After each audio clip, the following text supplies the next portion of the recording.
Welcome those of you just joining us to Sunken Diamond on the Stanford campus. Pac-12 baseball for you on this Friday night from the Bay Area. Gorgeous night, 70 degrees here at Sunken Diamond. A look at the farm along with Wes Clements and our ESPN crew. Roxy Bernstein with you as the Bruins at the top of the inning. UCLA threatened. Leadoff double against Quinn Matthews from Dalen Reyes, but then Matthews able to wiggle out of it. Got a great catch by the second baseman Drew Bowser. And now Stanford coming up in the home half of the first. Eddie Park leading it off for Stanford. Well, Eddie Park has been a tremendous table setter for the Cardinal the entire year. I mean, he's one of my favorite players actually to watch. It reminds you a little bit of Stephen Kwan, former Oregon State center fielder, who now I guess is playing center field a little bit for somebody that you played college baseball with, Terry Francona with the Cleveland Guardians. And like Eddie Park, Stephen Kwan also from the Bay Area.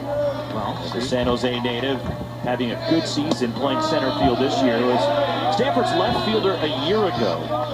Eddie Park has to be frustrating for pitchers to face him because he's just going to battle you. He's not going to strike out. He's going to put the ball in play.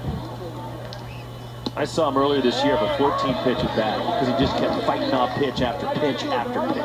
But isn't that what the leadoff guy's supposed to be like, right? Yeah, best. He is. Cardinal fans will say he's a beautiful guy. He's going to play at the next level. There's no question about it for me. Eddie Park lifts this one in the air over toward left. Over toward the line is Jared Hocking for UCLA. And he puts it away, and there's one gone. This is a Stanford offense that's third in the conference in hitting. There's 300 batting average. But what I find fascinating about this Stanford lineup, I had them earlier in the year against Oregon State, and you could argue that they have 5 or 6 guys that could be first-team All-Americans, but they have 5 guys in this lineup with 30-plus RBIs. Carter Graham, last year's Pac-12 home run champion, takes a strike. 8 homers so far for Graham this year.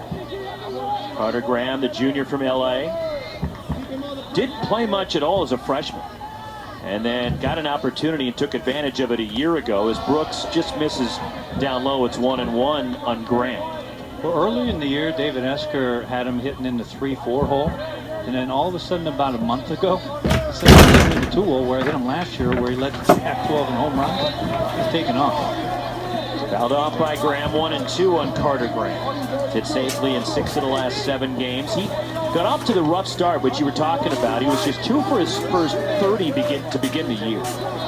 And then since, Carter Graham has been hitting .328 with 7 home runs. That ball blistered past the bag, foul wide of third. A little change up by Brooks and then we count 1 and 2.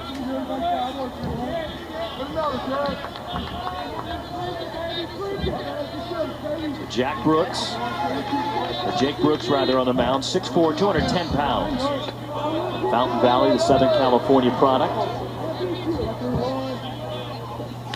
There's a bouncer to third and a high chop played by Karros, and Kyle Karros rifles it across to Jack Holman at first. And there's 2 gone in the Cardinal first, and here comes Tommy Troy.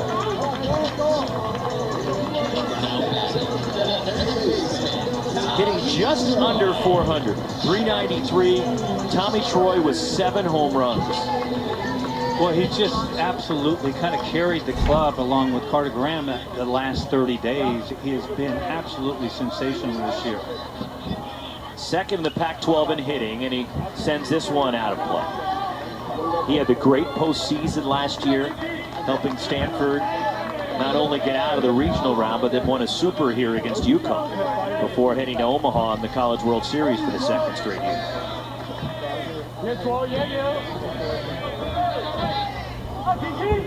3 homers, 6 driven in the last 5 games for Tommy Troy.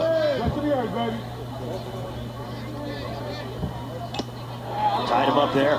Speaking of the postseason last year, Roxy, how about the Cardinal won 5 straight elimination games to continue to take? David Esker has been a National Coach of the Year, the reigning Pac-12 Coach of the Year. Good baseball man. Played shortstop here for the Cardinals. Won a national championship for Mark Parkhurst at shortstop. Back in the late 80s. Stanford won back-to-back titles in 1987 and 88. Before me. You were before that. Can you just roll? No. Roll with it? I need to call you on things when you're stretching the truth. We'll do it again. Tommy Troy fouls that one off. Ball and 2 strikes as Troy, who played second base for the most part last year, and Drew Bowser played third. They flip-flopped this year. Bowser's been playing second base, and Troy's been over at third. Now, I know the major league teams love Tommy Troy. They think that his bat translates to the major league level, though he takes called strike 3 from Jake Brooks, who sets down the Cardinal 1-2-3. We're through 1 on the farm, scoreless. UCLA and Stanford. How about this pitch from Brooks? Maybe a little bit of gift from Darius Perry as catcher. There's John Savage, the longtime skipper who brought a national championship to Westwood a decade ago. 3 College World Series appearances for John Savage as the UCLA head coach. And he has Malachi Knight, the center fielder, leading off the second. 5, 6, and 7 for UCLA. Knight, Darius Perry, Jared Hocking do up for the Bruins. Well, you mentioned that 2013 national championship team. None other than the first base coach. Ooh, that one stings. As Malachi Knight hobbling around home plate, the sophomore from Marysville, Washington, will trot down to first base after Matthews, a fellow Washingtonian, hits him. We'll get a look at it right here. Where did it hit him, Ross? Looks like the back leg, inside of the knee. But David Berg was a big part of that 2013 national championship team for the Bruins, is now coaching first base. One of the greatest, if not the greatest closer we've seen in college baseball. Well, Everyday Dave. Everyday Dave. I was waiting for it. You love saying it. He still leads in appearances, all-time appearances in NCAA. It's because he literally pitched every day. He did. He went through a college season. I mean, you play, what, 65 games maybe, if you're going to go all the way to Omaha and win it. David Berg, not joking, threw in almost 50 of them every season. There he is. That's David Berg right there.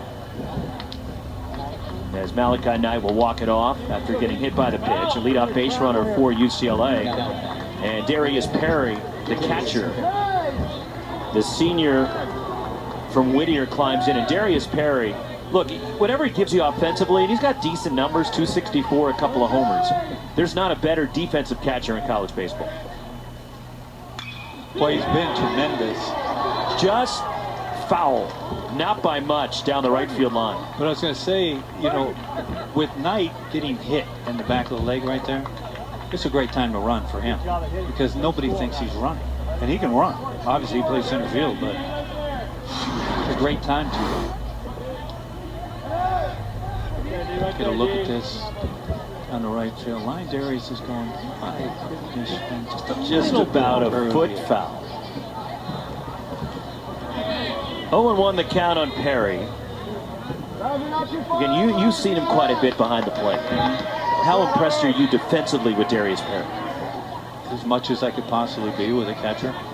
He's amazing. He's tremendous. Nice little getting over the slider right there.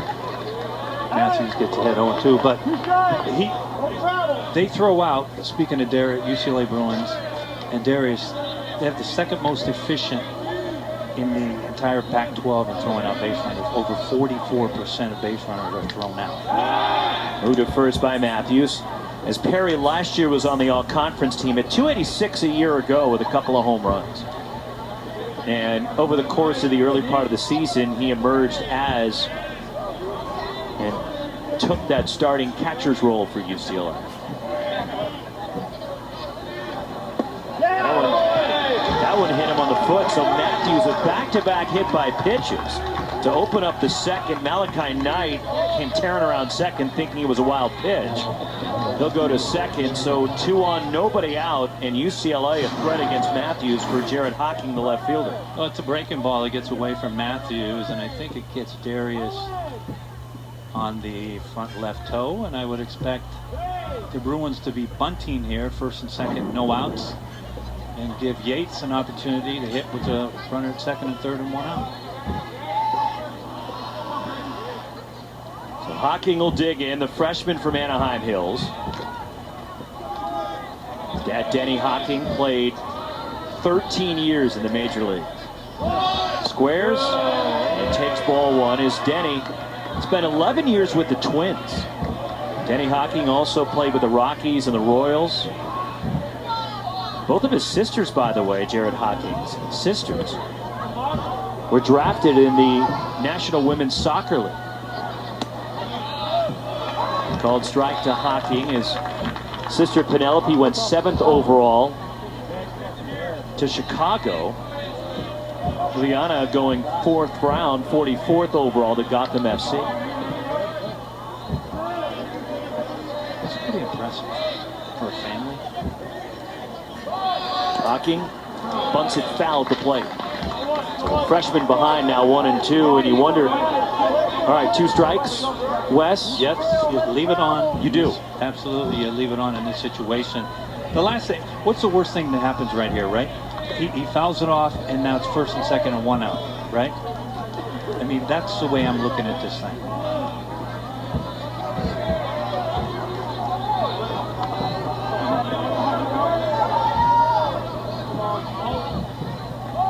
Leaves the bunt on, gets it down. Malcolm Moore, the catcher, plays it himself to the first baseman, Graham, and the runners advance. And even with 2 strikes, the pressure of having to get it down, Hocking comes through. Well, I don't know if at that point in time, I don't know if it's pressure that it's actually on him, or he doesn't want to go back to the dugout thinking he need to get it done. But again, with 2 strikes, you'll see this a lot of times, right? Because again, if he fouls it off, it's just strike 3, and you still have 1st and 2nd. Fortunately for the Bruins, he gets it down, moves the runners up 2nd and 3rd. Here comes Yates, the 9-hole hitter or 8-hole hitter for the Bruins, and I wouldn't rule out safety squeeze right here. For a Bruins team that's had trouble scoring runs, I think it's really important, especially when you're on the road.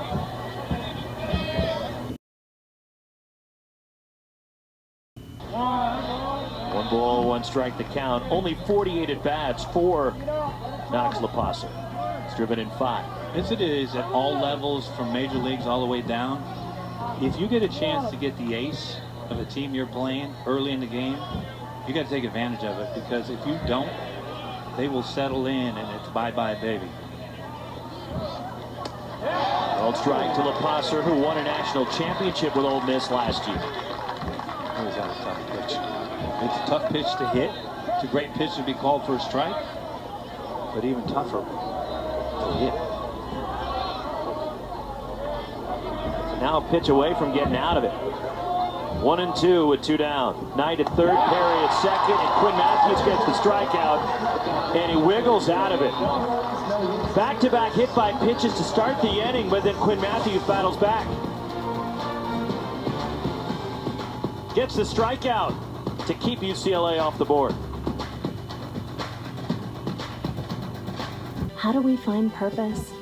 With focus to take on big problems. With research that changes lives. With arts to tell our stories. With new technologies to change our future. With curiosity to understand who we are. With commitment to our societal mission. With joy to see what we can achieve together. This is what makes us who we are. We pursue discovery for a better world.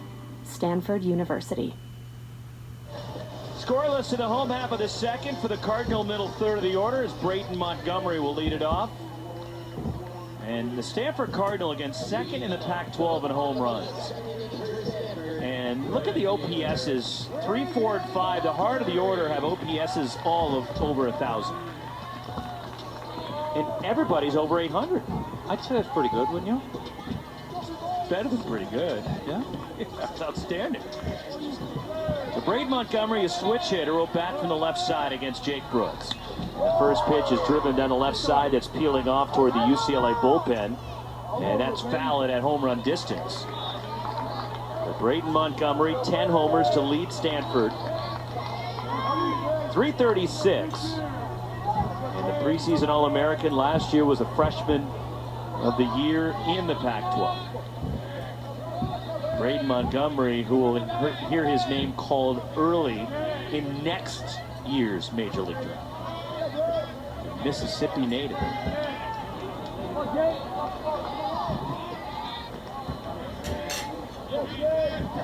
Jake Brooks, the one-strike pitch. And Montgomery out toward right center. And Stanford has their first base runner. And on the hands, and Montgomery is able to muscle that one into the alleyway for a single. Well, you said it, Rox. It's a good fastball by Brooks on the inside part, but Montgomery, I mean, you get to be a good hitter because of hands. And watch where this pitch is. It's a little bit up. He doesn't get it all. Feathers it just over the head of Reyes. And just like that, the Cardinal have a runner on first and no outs. Montgomery, leadoff single for the Cardinal. And a couple of steals for Montgomery this year. And Alberto Rios, second on this Stanford team in hitting. It's been a nice find for the Cardinal this year. Rios taking advantage of an opportunity to play every day. The junior from Bellflower in Southern California. Great numbers this year for Alberto Rios. He's tied for second in the club in RBIs at 36. How about he had a week early in the season where he had 17 of those 36 RBIs. 5 of his 8 home runs have come in Pac-12 play. Earlier this year in a game against Cal State Bakersfield, as Rios pops this one up, hustling over Jack Holman, the first baseman, makes a catch near the Stanford dugout. But Alberto Rios drove in 11 in a game earlier this year. Yeah, that was part of that 17 in 1 week. But he's been kind of like, speaking of Alberto Rios, an unsung hero in this lineup full of big names. Drew Bowser, 259 with 7 homers. And Bowser, who had a phenomenal run last year and has been up and down and hasn't been as consistent as he would like this year. He hasn't. And if he happens to turn it on, watch out. It's there. We know it. We've seen it. Nice job by Perry behind the plate. He's just tremendous back there. I mean, the agility behind the dish. Roxy, you talked about him earlier when he was hitting. He does something that he has these instincts that a catcher very rarely you'll see. Bowser out in front. And time is called. I believe a balk was called. Yeah, I don't think that they're going to say that Jake Brooks did not come to a discernible stop. John Savage over there wants to know why. If you're wondering why, the pitcher has to come to a discernible stop. We'll get a look at it right here. Boom. Where's he stop? Does he stop? Do you see him move? See, he sat at the top, but then he kept flowing, and there is no stop after that. So, I mean, it's a good call. So it's 1-0. There was no pitch, so it's 1 ball, no strikes on Bowser. Now, if he'd hit it and he got in a hit, then that would have stood. But because it was at the disadvantage of the batter, that's why it's wiped out. The 1-0. 2 balls, no strikes. Bowser hit 6 home runs in the postseason last year. That was the most in college baseball. As the Stanford team in the postseason last year hit 22 home runs, which was the most in the country. Made it to Omaha, but did not fare well at the College World Series. After winning their regional, having to go to a 7th game here, and then having to survive 2 elimination games in the Supers. And I believe we have a time violation. Against Brooks. So it's now 3-0. Speaking of the home runs you mentioned, yeah, the Cardinal hit 71 home runs in the last 27 games last year. Spin and a throw is diving back in as Montgomery. And Stanford is way ahead of the pace from a year ago in terms of home runs. They hit a school record last year. At this point last year, 38 games in for Stanford, they hit 47 home runs before finishing the year a program record 118. Swinging 3-0, and it's foul from Bowser. Where Stanford has already hit 61 this year, 2nd in the Pac-12. That is pretty good. Oregon's leading the conference in home runs. Mark Wasikowski's club playing well again. Take a look at David Esther over there. Saying, hey, give him the green light. Full count now on Bowser, and When a guy's fighting himself a little bit, will a skipper give him the green light on a 3-0 just to try to build up his confidence and get him going? Absolutely, 100%. And it also, as a player, as a hitter, it tells Bowser, hey, my skip, he's got confidence in me. Unfortunately for Drew, he just was a little unsure of himself. Down straight back. See, they went off speed there on a 3-2 count. He's not a small kid playing second base. 6'4". He's a tall dude. You don't see many 6'4" second basemen. No, I'm trying to think of Ripken. How tall was Cal Ripken playing shortstop? About that. 6'4". Carlos Correa's big. Going the other way. Bowser with a single to right. DJ LeMahieu's a big second baseman. Stopping at third is Montgomery, and the Cardinal have runners to the corners with one out.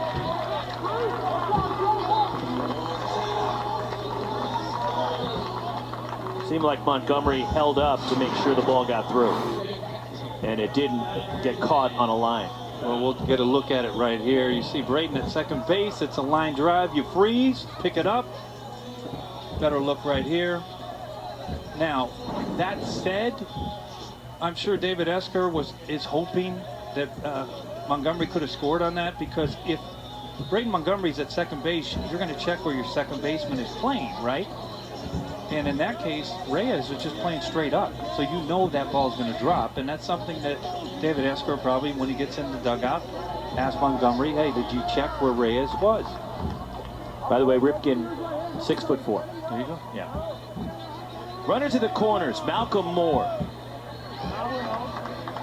Freshman catcher. Moore with 8 home runs, hitting up over 300. #1 catching prospect and recruit in the country. A couple of years ago, as a junior in high school, he was the California Player of the Year. That's incredible. From McClatchy High School in Sacramento.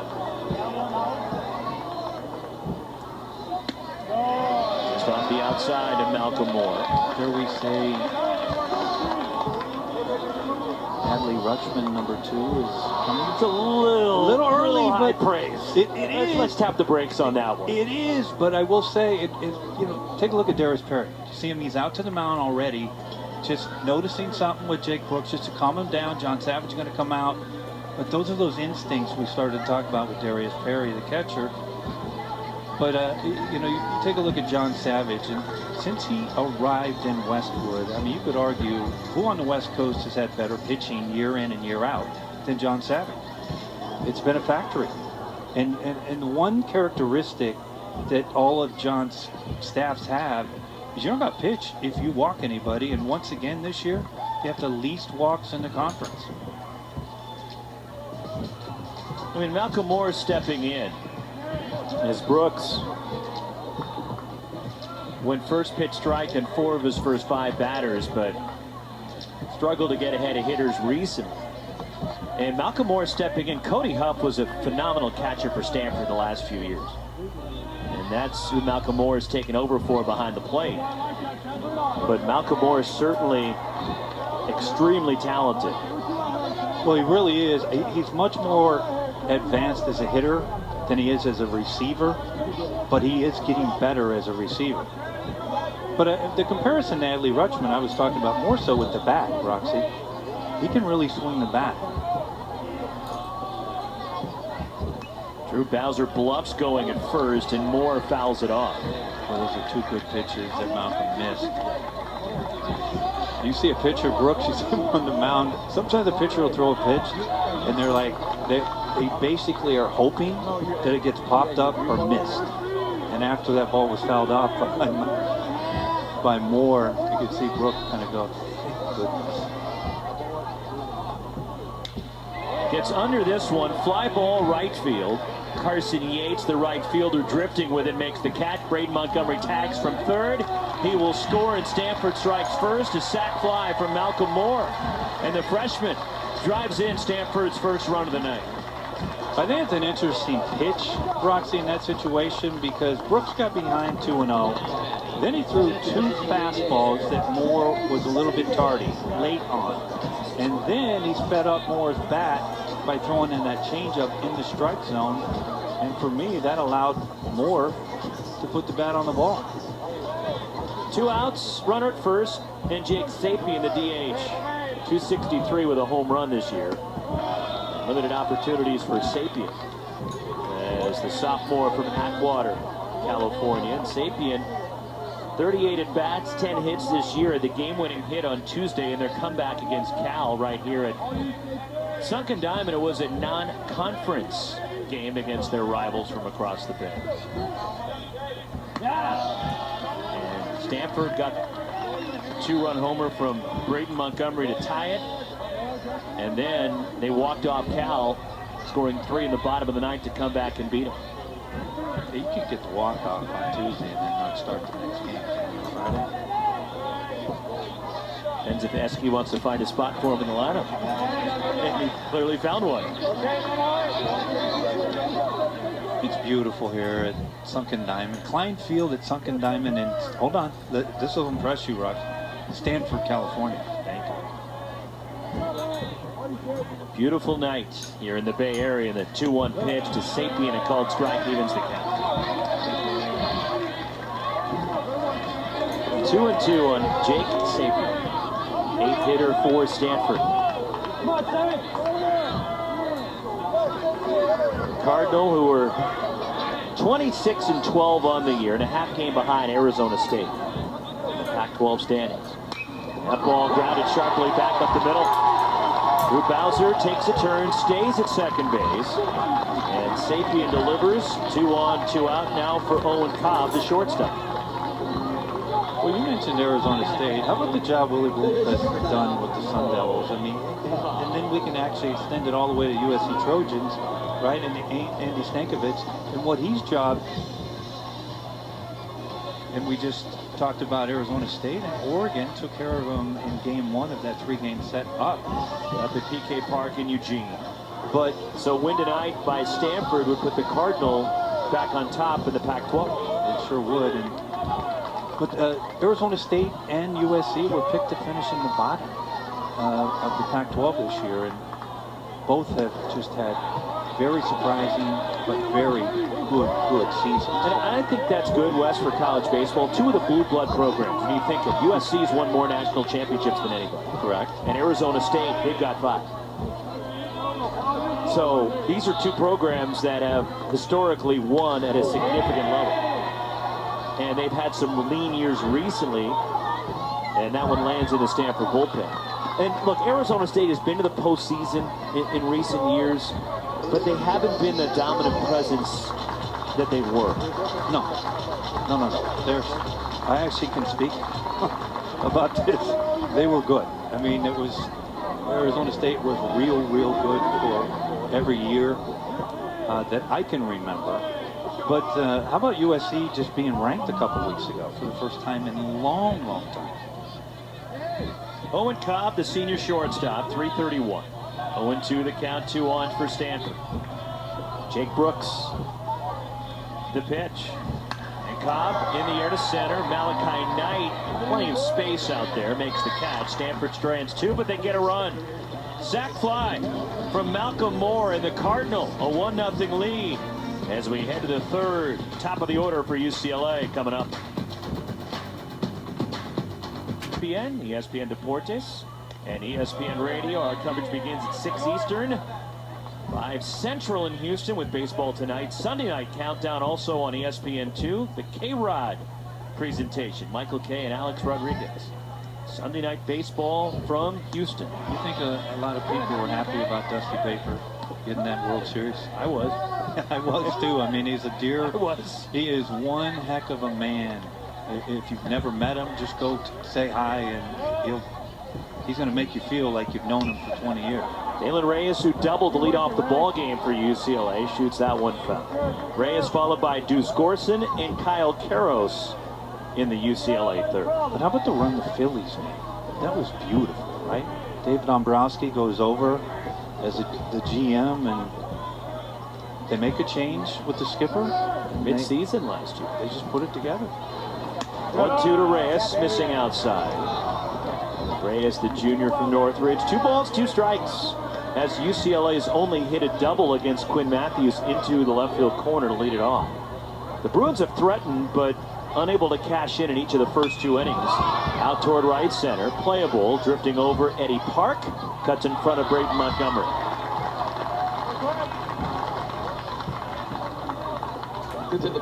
One away here is Deuce Gorson. Struck out in the first, and we were talking about this earlier, Wes, with Gorson, and the adjustment that he's got to make. He'd been playing second base, and then Cody Schreier is injured, unavailable for John Savage, who had been the everyday shortstop for UCLA. The adjustment that Gorson needs to make moving to the other side of second base. Well, comebacker gets under the glove of Matthews, but positioned perfectly. Owen Cobb, the Stanford shortstop, throws out his counterpart. Back to your question, I mean, Deuce is a tremendous athlete, and if you can play up the middle, meaning shortstop or second base, you should be able to make that transition. And I was lucky enough to see him play shortstop the entire weekend last weekend against the USC Trojans, and he made some tremendous plays. Although I'm not sure I like the way he's jogging back. It almost looked like he was... That's the last thing that John Savage wants to see. If that's something bothering Deuce Gorson, is Kyle Karros, grounded out in the first inning. Karros, you know the name. Yes, he is Eric Karros' son, and Eric was here at the ballpark tonight. And he waves at that one. Always a good swing right there. Dad was a sensational player, not just, of course, at UCLA. There is Eric Karros, UCLA Hall of Famer, but of course a long major league career, mostly with the Dodgers. And that flow that he's got is still tremendous. Braden Montgomery makes the play in right. 6 in a row retired by Quinn Matthews. Eric Karros, looking at his alma mater, trailing Stanford 1-0. Top of the order for the Cardinals. We go to the home half of the third at Sunken Diamond with Wes Clements and our ESPN crew. Roxy Bernstein with you. Some Pac-12 baseball for you on this beautiful Friday night in the San Francisco Bay Area. And for the Cardinal, Eddie Park, Carter Graham, Tommy Troy against Jake Brooks. So you look at Sunken Diamond. It's a gorgeous setting for college baseball. It is beautiful here. It really is. I mean, if you've never been to the campus up here at Stanford, it's... Eddie Park, fly out in the first inning. Good change up there by Jake Brooks. But why do they call it the farm? Because this was originally the farm of the Stanford family. Leland Stanford Jr. Fouled away by Eddie Park. You notice how I didn't venture there? I just handed it off to you. Because you didn't know. Well, because I was going to say, I mean, I did see some potatoes growing when I pulled in, but then...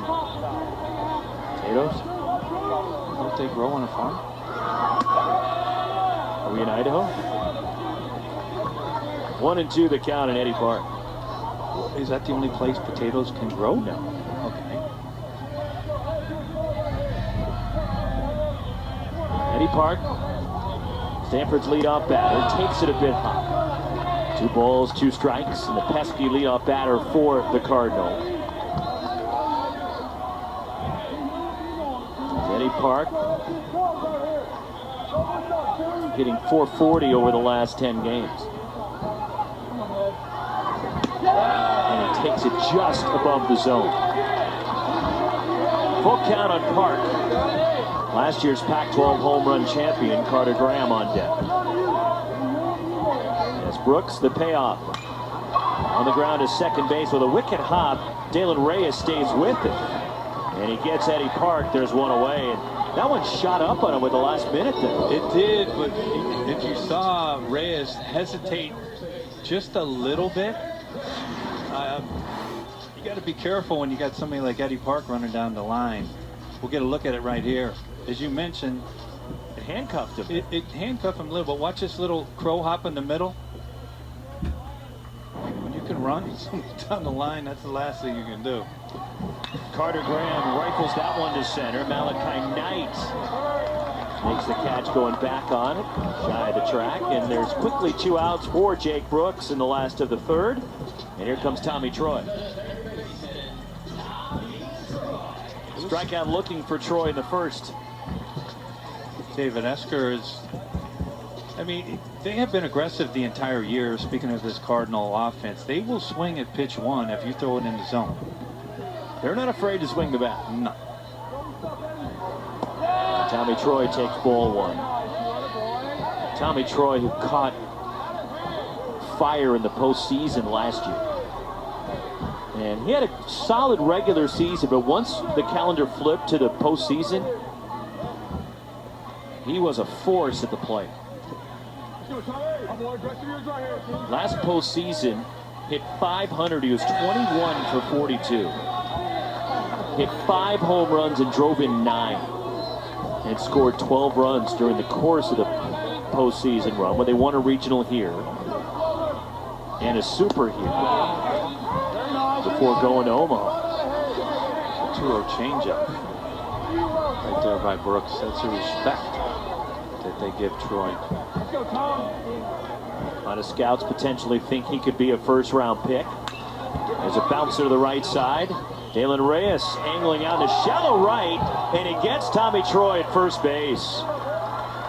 Nice job by Reyes, who covered a lot of ground. 1, 2, 3 go the Cardinal through 3, 1-0 Stanford. The skipper for UCLA, John Savage, will join us next.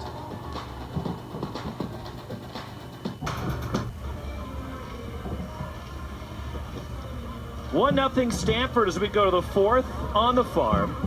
And for UCLA, it'll be the middle third of the order. Jack Holman, Malachi Knight, Darius Perry due up for UCLA against Quinn Matthews on this Friday night. A couple of aces dueling with one another.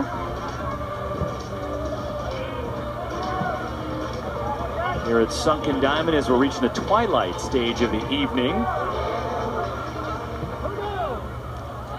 So Jack Holman will lead it off, slugging first baseman for the Bruins, and he takes a strike as we're joined by John Savage, the head coach of the UCLA Bruins. And Skip, you've had to hold it together a little bit recently. What is the key for a head coach when you're dealing with some of the injuries that you're having to deal with right now? Well, I mean, it's part of the game, and you better understand that right away. Everybody deals with injuries, and every team has it. Some teams have it bigger than others, and you know, for whatever reason, it really hit us over the last 4 or 5 weeks. But you know, that's the nature of the game. Somebody else has to step up, and you know, we don't talk about it, we don't dwell on it, we just kind of keep going. Well, John, right off the bat, you had a couple opportunities, first inning and second inning, and as you well know better than me, when you get those opportunities against somebody like a Quinn Matthews, you got to take advantage of them, right?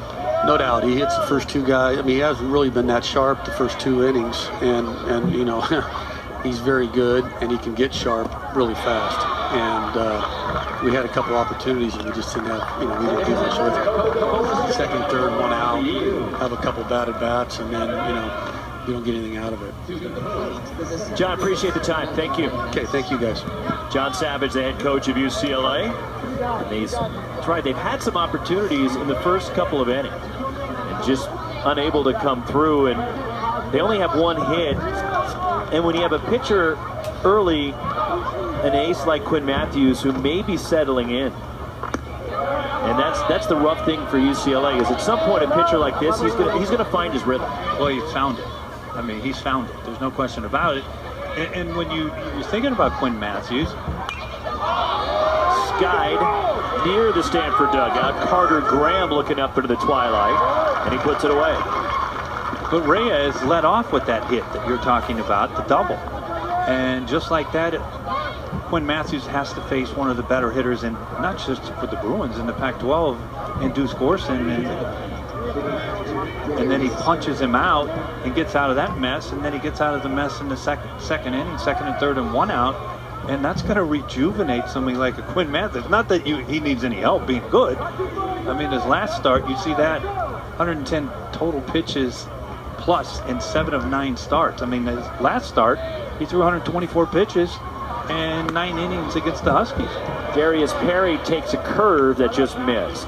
As Matthews has retired 8 straight, he has struck out 3. And then you saw his durability and just how he eats up innings for David Esker and the Cardinal. Darius Perry, the Bruins catcher now, after being hit by a pitch his first time. And it's 2-0, and And Matthews, when Stanford needed him most last year, he came through in the regionals.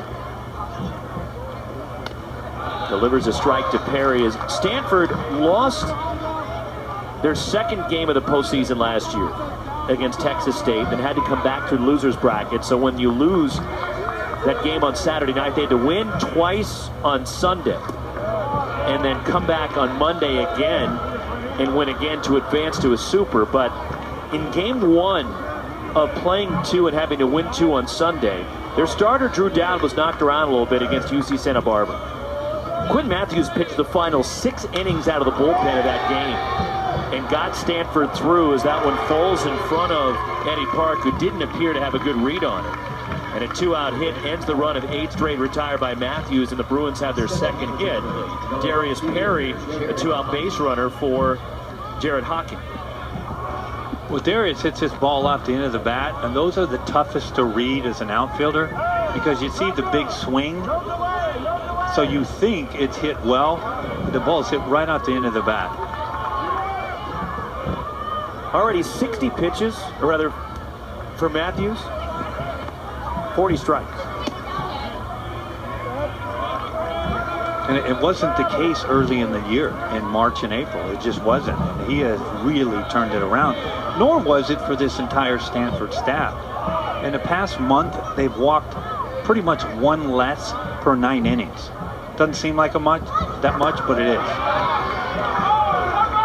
So the son of Denny Hocking, longtime major leaguer Jared Hocking, who bunted, sacrificed his first time up. 2-0 the count here with 2 outs. Stanford's lone run in the second, a sac fly from their catcher Malcolm Moore, driving in Braden Montgomery.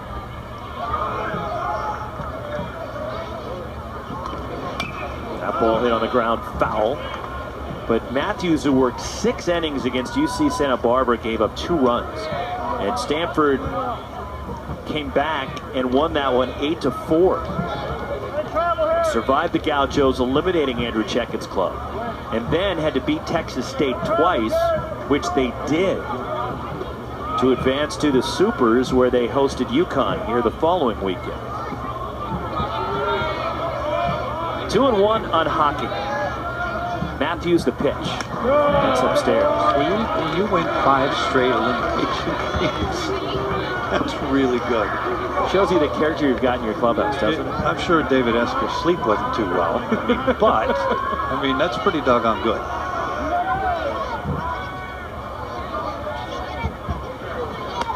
UCLA just catches the outside corner for Matthews. They went to the Auburn Regional, went 2-2 there. As Auburn won that, then Auburn advanced to Oregon State and stunned the Beavers up in Corvallis to head to Omaha. 3-2. Perry will take off from first base. The pitch, and Hocking bounces that one foul. Now that will tell you the confidence that Thomas Eager, the Cardinal pitching coach, has in Quinn Matthews. It's a 3-2 count. 2 outs, runner at first, and then you see a 3-2, not a fastball, a breaking pitch. Hocking in the air, center field, good read on it this time for Eddie Park, who puts it away. Bruins strand a runner. We head to the bottom of the 4th. Stanford clinging to a 1-0 lead. Goes through Bowser to follow, but this was Tuesday night, and a great comeback win for Stanford against their rivals from across the bay in Cal. Well, I think it was a big hit for Braden Montgomery. The last 17 games, Braden's hit around 250. And this is how Stanford won it. Jake Sapien into the right field corner, the game-winning hit. 3 runs for Stanford, the bottom of the 9th, to come back and beat Cal 6-5. As Montgomery, who singled and scored in the second, takes ball 1. Those always mean a little bit more, right? If it's against Cal. I mean, you know something about Cal. Or on the other side, it hurts. Yeah. Right? Especially, it's crazy because there's 2 games where Stanford was down to their last outs and 1 point down to their last strike against Cal already this year. They've come back to win. But that's a hallmark of what the Stanford team has done over the years under David Eskin. That they're not giving at bats away. They find a way to scrap, and you just talked about it, Wes. holding off 5 elimination games in the postseason last year. Right. We're going to look at this pitch on the inside part. Montgomery doesn't like it. I don't blame him, but this is... Darius Perry steals another. And I will say this. There was a time, and I'm not going to go back when, it wasn't too long ago, that would be called yanking from a catcher, okay?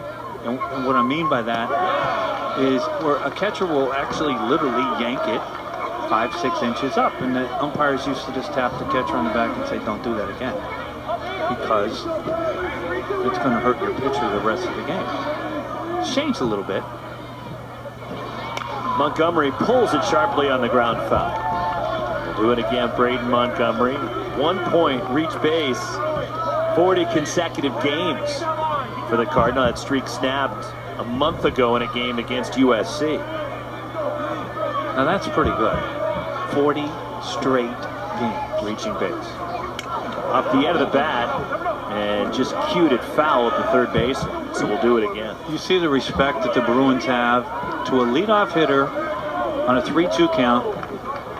That's respect when you get a 3-2 changeup call. Montgomery, who established a Stanford freshman record last year, hitting 18 home runs. Part of that onslaught of homers from the Stanford offense a year ago. Grounds that one foul. Stanford coming into this one has won 3 out of 4. It's another off-speed pitch. I will say this. I don't think they're going to do anything else other than continue to throw Montgomery soft.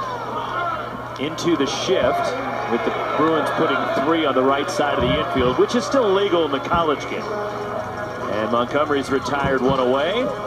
NFL draft coverage continues Saturday at noon Eastern, 9 Pacific on ESPN. ABC and the NFL Network with rounds 4 through 7. You can always watch it on ESPN Deportes, the ESPN app. Listen to it on ESPN Radio from anywhere. So the big upset last night in the draft was the Kentucky quarterback, right? Well, it depends on who you talk to. Called strike to Alberto Rios, who fouled out his first time. Well, Mel Kiper had him in the first round the entire forever, right? But then I guess the injuries were something they were concerned about? There's a toe injury I think they were concerned with, Will Levis. As that one is drilled right back up the middle. And a sharp single by Alberto Rios, hit number 4 for the Cardinal. And Wes, you'll love this stat, that an exit velocity of 101 miles an hour. I'm sorry, what just happened? He hit it 101 miles per hour, turned it around to center field. Oh, speeding ticket? 101? Very good. So runner at first, 1 out. Drew Bowser, who singled the other way, and Bowser, maybe that can get him on track. And look, he's not struggling that mightily, but the numbers are down a bit from where he was a year ago. Runner at first, 1 out. Big cut by Bowser. Drew Bowser, the lanky second baseman, who had fantastic postseason a year ago. Hit 293, 18 home runs last year for Bowser. Well, a lot of times what will help you as a hitter, if you've been struggling, is if you're a right-hand hitter, you basically just shut left field. And what I mean by that, you're just thinking middle and right field and hit a ball the other way.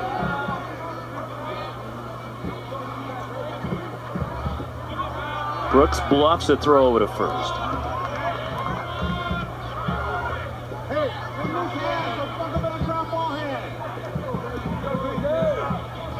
0-2 the count on Drew Bowser. Alberto Rios, the runner at first base. That one tipped into the glove of Darius Perry for the strikeout. And for Jake Brooks, his second strikeout, 2 down. Rios at first for Malcolm Moore. This is a location strikeout, and what I mean by that, watch where this fastball is. It's up in the zone, right where somebody like a 6'4" Drew Bowser is thinking, hey, I can just mash this ball. But unless you're thinking cover the top of the zone down, you're not going to hit that pitch. It's going to look good, you're just not going to get there. So 2 down for Moore, a sac fly in the second inning for Stanford's freshman catcher.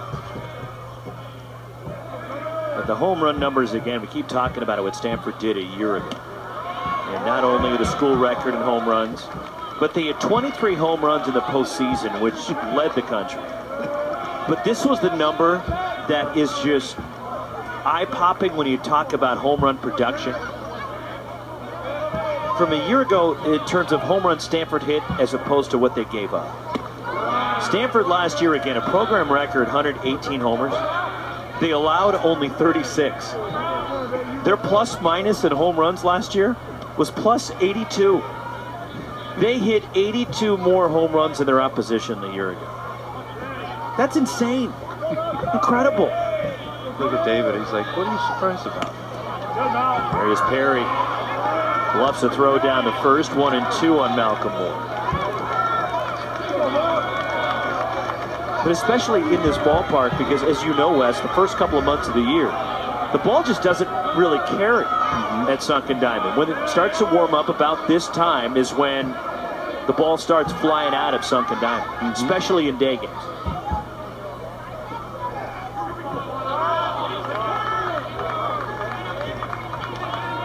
And UCLA knows exactly what you're talking about in terms of that marine layer and the heavy air, which the Bruins have to do with the Jackie Robinson Stadium. Taking off and racing to second base, and Brooks throws it away. And around to third. Alberto Rios steals second. Brooks had no clue he was running, and then an error gets him to third. Well, we'll get a look at this, and this is, look at the top of your screen, and Rios. He just takes off, so it's Brooks's infielder is going to say step off, which he did. Unfortunately for the Bruins, it's just an errant throw, and it goes all the way out to Malachi Knight. And now Rios standing at third with 2 outs. And you might say, well, what's the big deal? There's still 2 outs. Well, it puts a lot of pressure on. Moore into the air, left field, hustling over toward the line. Jared Hocking on the move, and he has trouble with it in left field, and it falls in. 2-0 Stanford. Tough break for UCLA.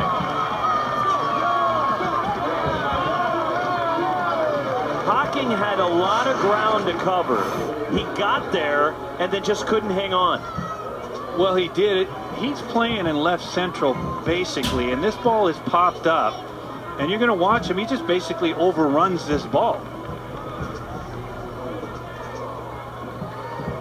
And just like that, keep in mind, a couple pitches ago, Alberto Rios, who just scored the second runs for the Cardinal, was on second base with 2 strikes on a hitter. So Malcolm Moore ends up at second. And a ball misplayed and left by Hocking as Jake Sapien singled in the second inning.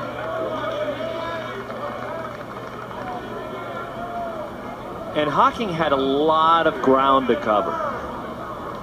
As you alluded to, is shaded toward left center. And had to sprint over toward the line and deal with the twilight right now. But he never lost the ball. In the infield, waiting for it to come down, is Jack Holman. He's got it, side retired, but another run for Stanford. The Cardinal take advantage of a couple of gifts from UCLA. Stanford up 2-0. David Esker, the head coach of the Cardinal, joins us next.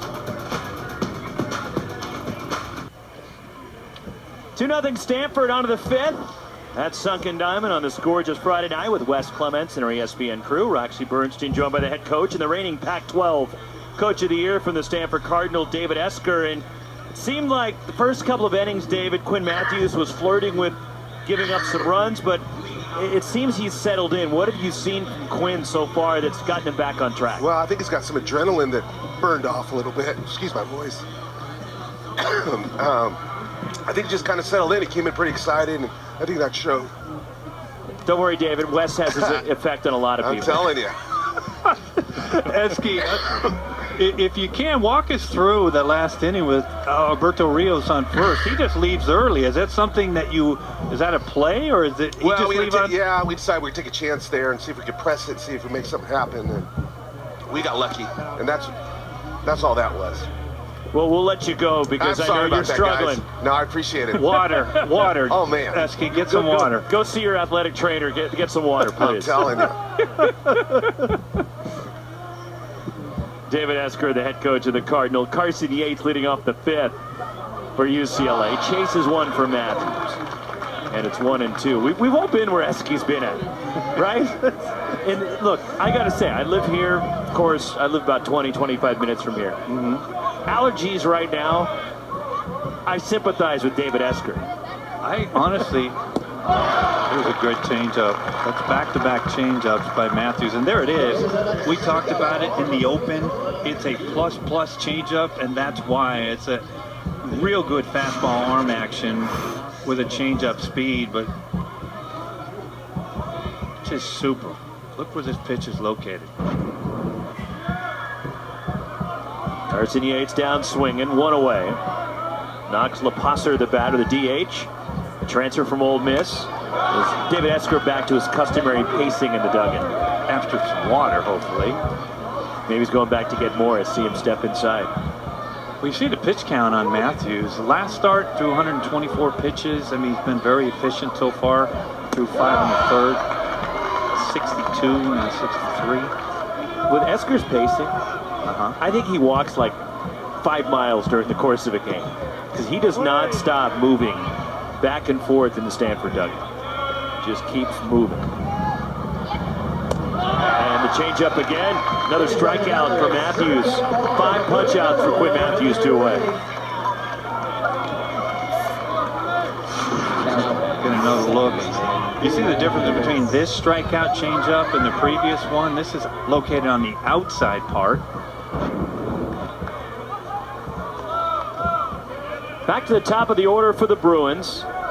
Dalen Reyes 1 for 2, doubled in the first inning to lead off the ballgame. To mention the injuries that UCLA is dealing with as Reyes drives this one out of play. And you've got Cody Schreier, who is their everyday shortstop.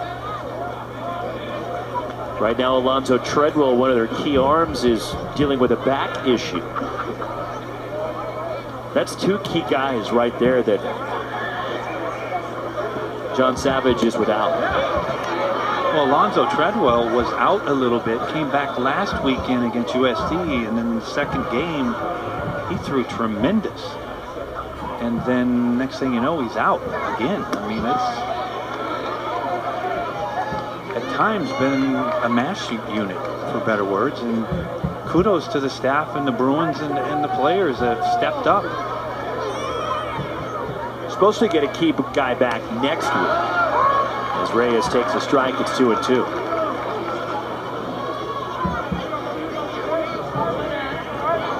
Salgado? Yep. So AJ Salgado, Transfer from LA. Cal State LA. Slugger supposed to be available next weekend for UCLA. And this one fouled away by Reyes. The Bruins 9-7-1. They do have a tie because on a Sunday they had to get out of town when finishing up a series, or Utah had to get out of Los Angeles, get back to Salt Lake City. And they couldn't finish their ball game in the finale of that series. 23-13 overall for the Bruins. That change up in the dirt. You look at UCLA and they played a tough schedule, which they do every year, but they've already played a series, went to Vanderbilt, lost 2 out of 3. Played the likes of Michigan, Tulane already. Long Beach State win there. As Matthews strikes out the side. 1, 2, 3 for Matthews, who has struck out 6. Owen Cobb, the top of the order, coming up for the Cardinal.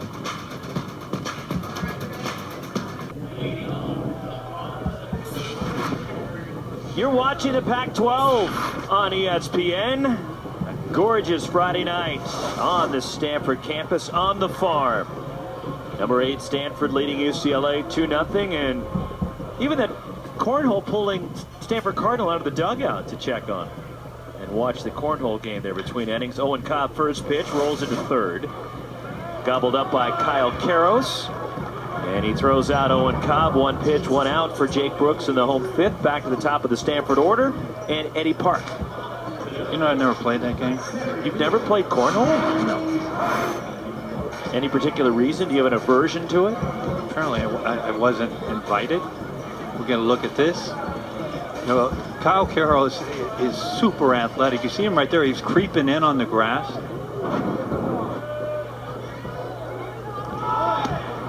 Now, his dad will tell us, as he told us, all of his baseball instincts come from his mother. No, his athleticism comes from that's mom. right. My bad. The baseball instincts come from athleticism Dad, came Eric. from mom. She, Mom was a college basketball player herself. As Eddie Park 0 for 2 with a fly out and a ground out. Of course, Eric Karros, not only a Hall of Famer at UCLA, but dad, of course, a long major league career. Mostly with the Dodgers. Mix in the Cubbies. And the A's. Is he still the career leader in home runs for the Dodgers? That's a good question. Now, if I pulled this out, just please give me credit for one time in your life.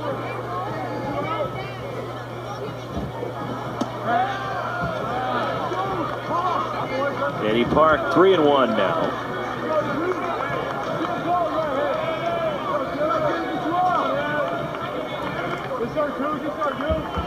All-time leader in home runs. Is that a called strike? Is that a yes? Well, okay. You wait a sec, because now we going back to Brooklyn. No, we're not. Okay. We're going to Los Angeles. Can you just say yes, Wes? You were right. Wes, you are correct. Thank Eric you. Karros, who 270 home runs, is the LA Dodgers. Thank you. Record hold. As Eddie Park rolls one over the mound and through. And a 1-out base runner for the Cardinals. Stanford will get a guy on for Carter Graham. That's why Eddie Park's going to play at the next level, folks. It's a 3-2 changeup, and you can watch him. If we get a chance to take a look at this, he gets fooled, but watch him. He'll get out in front a little bit. Watch him keep his bat in his zone. Out in front just a little bit, and he keeps his bat in the hitting zone and hits one up the middle. I mean, boy, I'll tell you what. If I was a scout, he's in my top 10 that I want. 1 out, Park at first. Carter Graham, a ground out and a fly out. As Eddie Park running, UCLA guesses right in a pitch out, but then it's mishandled at second base by Reyes. Eddie Park slammed on the brakes and was going back to first, and I don't know if they would have got him back at first base because Park slammed the brakes. This is great baseball. I mean, UCLA guesses right, but we talked about the headiness of Eddie Park. Watch him if we get a chance to take a look at it. He reads the pitch out, puts on the brakes, and gets back. These are instincts, folks. These are baseball instincts. Fouled off by Graham. Take a look at Darius Perry after the throwdown. He's like, how did you know? Hey, don't be stopping on me. Or he's saying, don't be running on me. I think either or. Jake Brooks, the 1-1. Darts the outside corner to Graham at 90. And the one stolen base that Stanford has tonight was on Brooks. It was not against Perry because Alberto Rios ran right behind the back of Brooks. Well, the Bruins throw out 44% of anybody that tries to steal a base. Back by Carter Graham. Good pitch up and in, good fastball. So just so you know, Duke Snider has the Dodgers all-time home run record, but Karros has it for LA. By the way, do you know who's second on the LA Dodgers home run list? Who played in this conference? Really? Yes. And it's not Andre, in case you're wondering. In the air to right, pushing foul off the bat of Graham. Just so you know, for some reason, I would never remember a Sun Devil.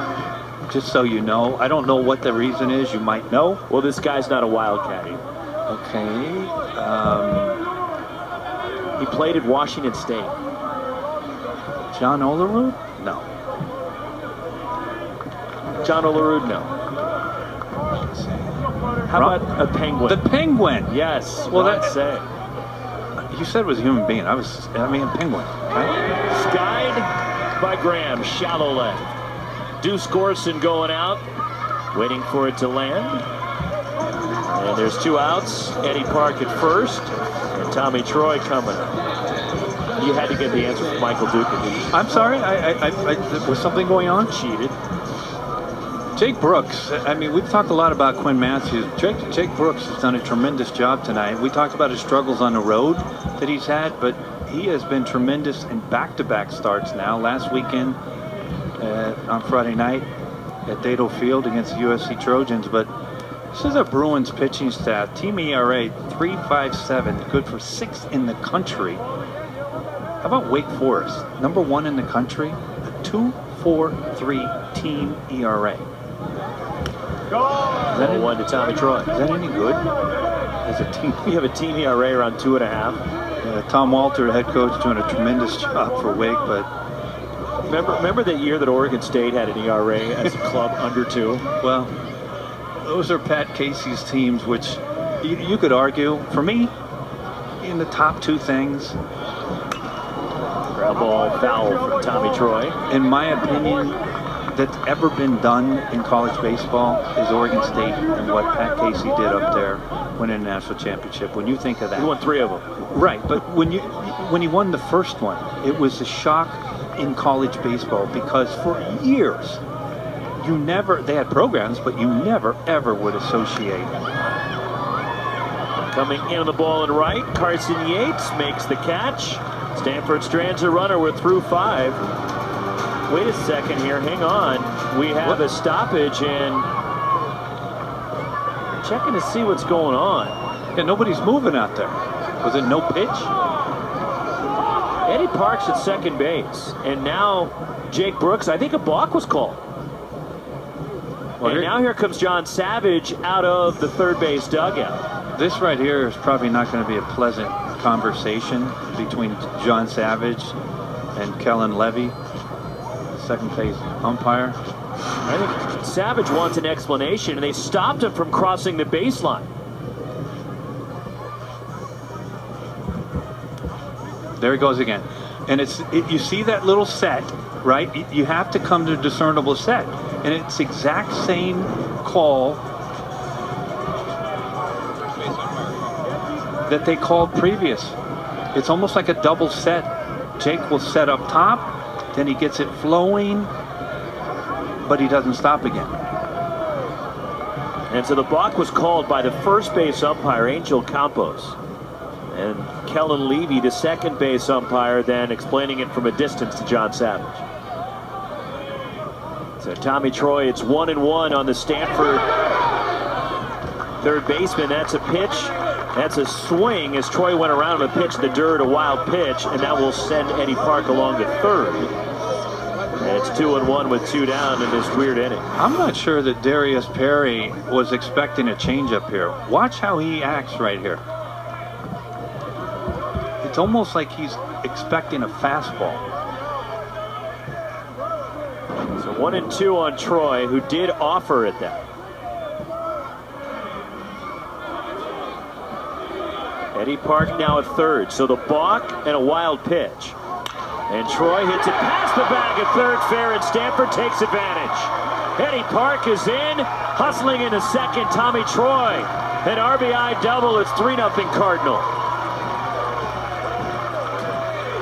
Well, what do they say, Roxy, in baseball? If you extend an inning, if you give a team 4 outs, most of the time they're going to make you pay, and Tommy Troy makes the Bruins pay here. And hits this ball right down the third base line, just past the glove of Kyle Karros. And see, get a look at it right there, just on the outside. Just like that.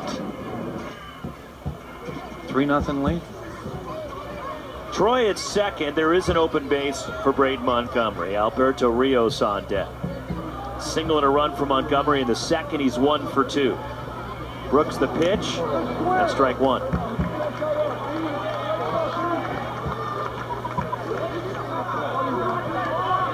So 3-0 Cardinal in this bizarre inning. Well, last inning, kind of bizarre also. Rios is at first, leaves early. Jake Brooks throws it into center field. Rios goes to third, scores on a ball that Hawking, the left fielder for the Bruins, could have caught, but overran. And then, of course, in this inning, Jake Brooks gets the out, only to be called for a balk to extend the inning for Troy. And the second balk that he's been called for tonight. And both balks have played pivotal, helping Stanford get runs on the board. And now the overshift, the Bruins have 3 on the right side of the infield. And keep in mind, the error is committed by UCLA. 2 errors committed last inning. The errant throw by the pitcher Brooks to second base. And then the ball that was misplayed and left by Hawking. There you look at the shift. That you cannot do in the major leagues anymore. You can do it here. It's good at the college game. Brooks a spin and then goes into center field again. Tommy Troy gets up, racing to third. Another error by UCLA.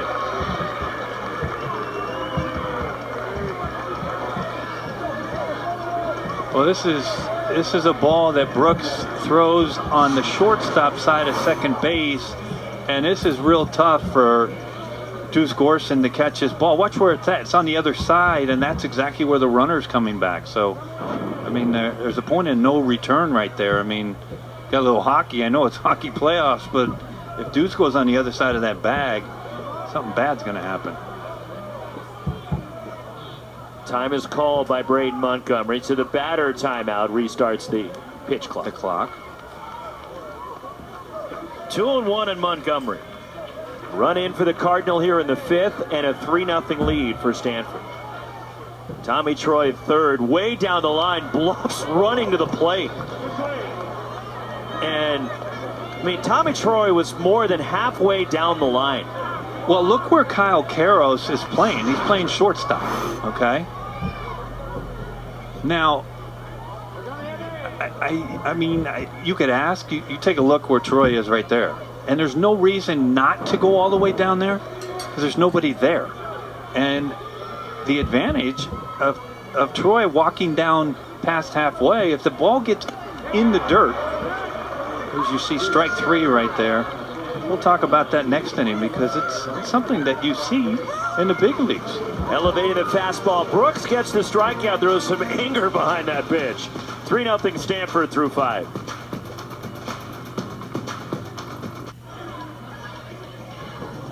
Heading to the 6th at Sunken Diamond. 3-0 Stanford. Quinn Matthews cruising along on the mound.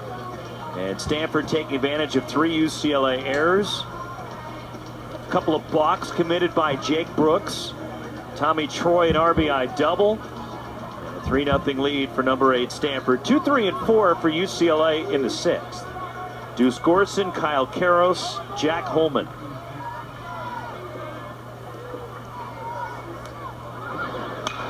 On the ground and through into right. And a first pitch single for Deuce Gorson. And a start for UCLA in the 6th. And the Bruins have a base runner to lead it off for Kyle Karros. It's kind of interesting. After that pitch by Matthews and Gorson hits that ball and finds the 3-4 hole, Quinn Matthews was just looking at the dugout. I don't know what he was looking over there for, but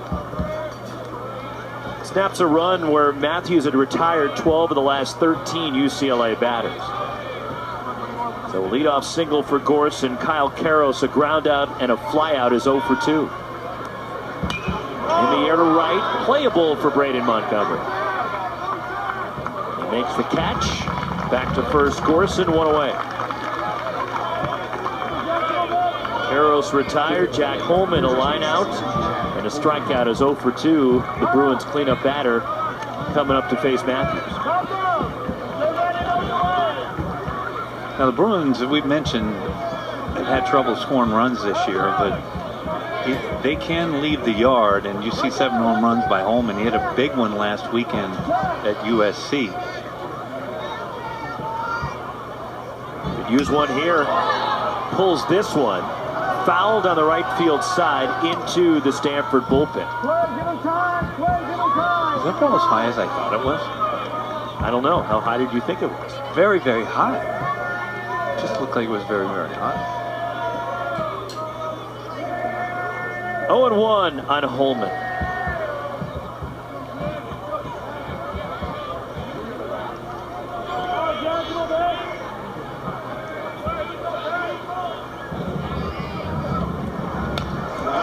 Foul at home plate. 0-2 the count on Holman. So Stanford with single runs in the 2nd, 4th, and 5th. Bruins, who lost a tough series to USC.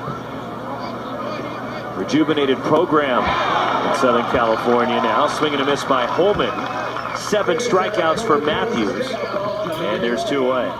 That's just a great 0-2 slider on the outside part after 3 straight breaking balls that he threw Holman. Of course, the foul ball on the first pitch.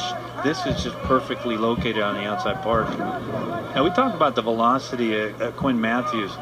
When you have this much command of your off-speed pitches as a left-hand pitcher, you don't have to throw 98 miles an hour. His fastball is going to be anywhere from 90 to 93. That was 93. But when you have this much command of your soft pitches, it makes that fastball play, much, much harder than 93. Because hitters are up there just basically saying, hey, I got to sit here and wait for the soft. And next thing you know, he rushes one up there at 93 that looks like it's 98. Deuce Gorson, the runner at first base. Matthews has thrown a first pitch strike to each of the last 7 UCLA batters. Malachi Knight hit by a pitch in the 2nd, a foul out in the 4th. Bruins center fielder. Matthews misses. That was the changeup. 1 ball, 1 strike to count.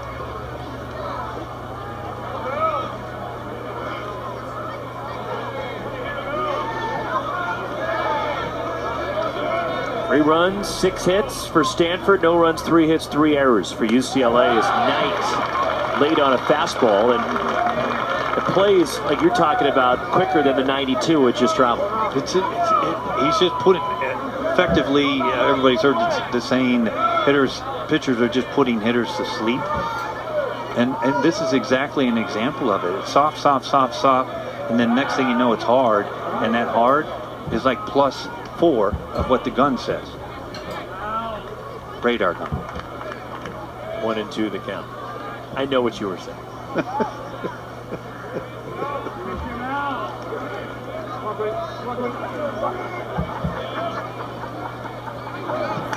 Fouled straight back by Knight. Here's a good fastball. And Malachi Knight can hit one in the trees here. He can leave the yard at any point in time, but that right there, you're not going to get that pitch against a guy like Matthews very many times in a game. And that right there, Malachi's saying that was the one. And I would expect something back up there with a fastball or something soft, that changeup down and away. Changeup just missed. 2 balls, 2 strikes the count as Matthews, a 19th round pick by Tampa Bay after last season, but elected to come back to the Cardinal for his senior year.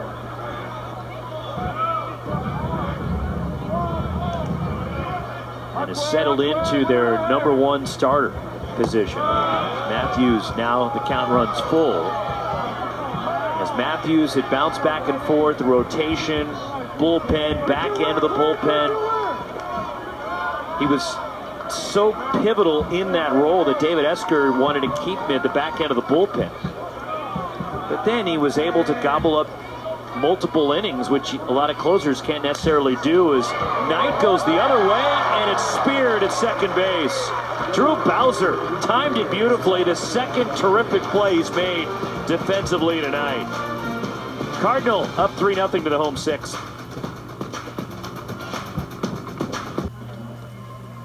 Stanford cruising here, 3-0 in game 1 of this series with UCLA. Plus, you can watch anywhere Championship game, by the way, coming up in a couple of weeks. Where's your Saturday, football May voice? 13th, 8 Eastern, 5 Pacific on ABC and ESPN Deportes. The Alamo Dome in San Antonio, where they'll play the XFL There it is. championship game. There it Let's remember Vince McMahon, like the first installment, this is the XFL. is. Well, see, when you mention Vince McMahon, I think of The Rock. Well, I think the of Rock Stone is running Cold. the XFL. I think of Stone Cold. It's the Rock's XFL. Okay. Well, see, I'm not following that. You are. Alberto Rios, 1 for 2, singled, scored a run in the 4th inning. And Rios takes ball 1. 1-2 the count. Some interesting scores across the pack. How about USC in the bottom of the 7th? Up at Washington, Jason Kelly's club ahead of Washington 12 to 10. Pitchers. Rios down on strikes, 4th for Jake Brooks. So 1 away.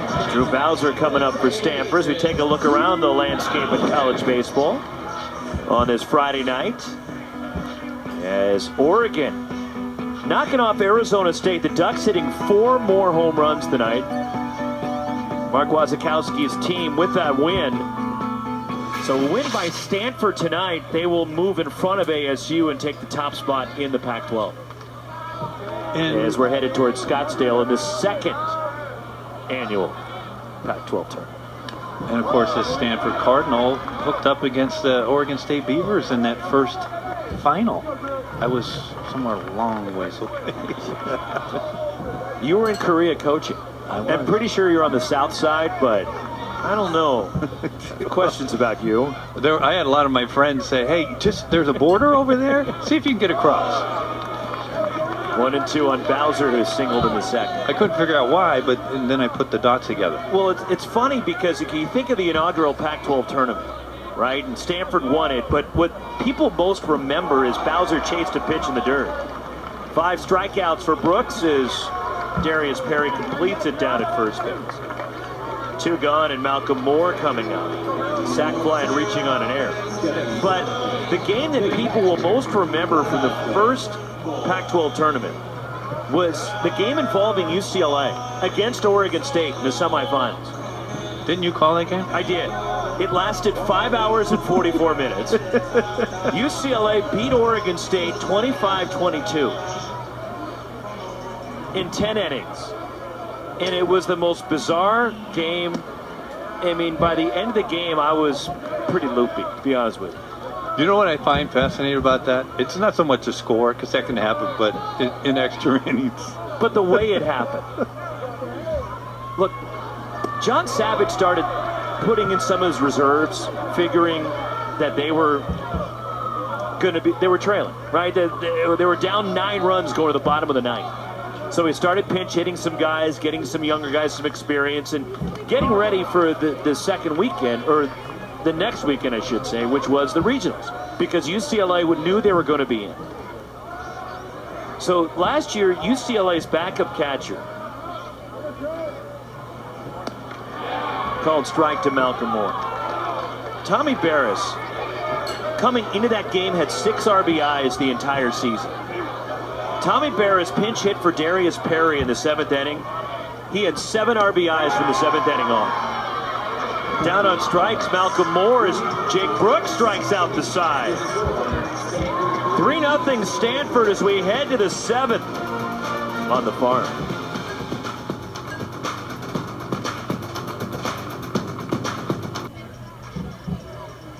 Through 6, Stanford 3, UCLA nothing. 6, 7, and 8 for the Bruins. Darius Perry, Jared Hocking, Carson Yates due up for the UCLA Bruins. But just to complete that bizarre game that UCLA was a part of against Oregon State, not only did the UCLA Bruins have to win that one, but because they won that game, they had to play again 45 minutes after the completion of the 5-hour, 44-minute game. And the winner was going to play against Stanford the next night in the Pac-12 final. You think that had anything to do with to now revamped? I think it has a lot to do. Not necessarily just this game, but the first 2 days of the Pac-12 tournament last year. The final game of the day, they were playing 4 games each day to start the tournament. The first pitch, as Matthews gets the strikeout on the changeup, 8 for Matthews now. And again, Matthews has struck out 10 or more in each of his last 4 starts coming in. Jared Hocking 0 for 1 with a sacrifice. But the last game of the day on Wednesday and Thursday, the first 2 days of the tournament, Midnight? 10:15 p.m. first pitch. UCLA was involved in one of them.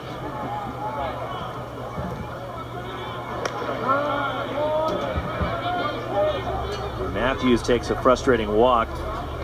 Upset with himself, I think, after that pitch. Well, he was. You start to see a little bit of stirring down in the Stanford bullpen.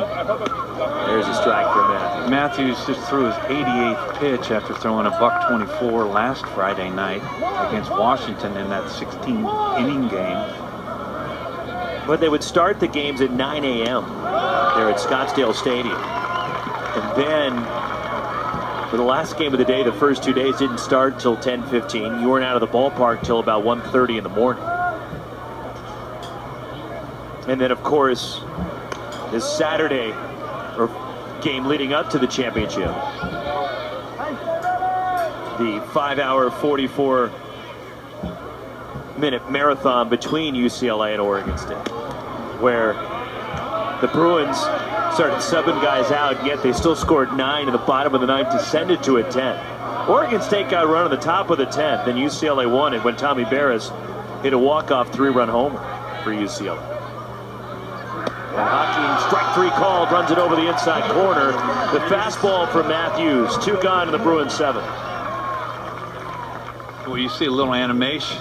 He's a little animated, isn't he, Quinn, on the mound?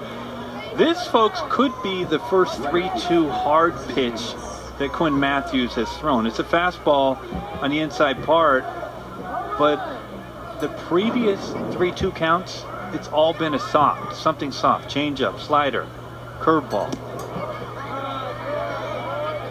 But when you think about how good Matthews is now, think about the Bruins early in the game, first inning. Runner at second and no outs, and Reyes leading off with a double. Second inning, second and third, 1 out. Couldn't get the job done.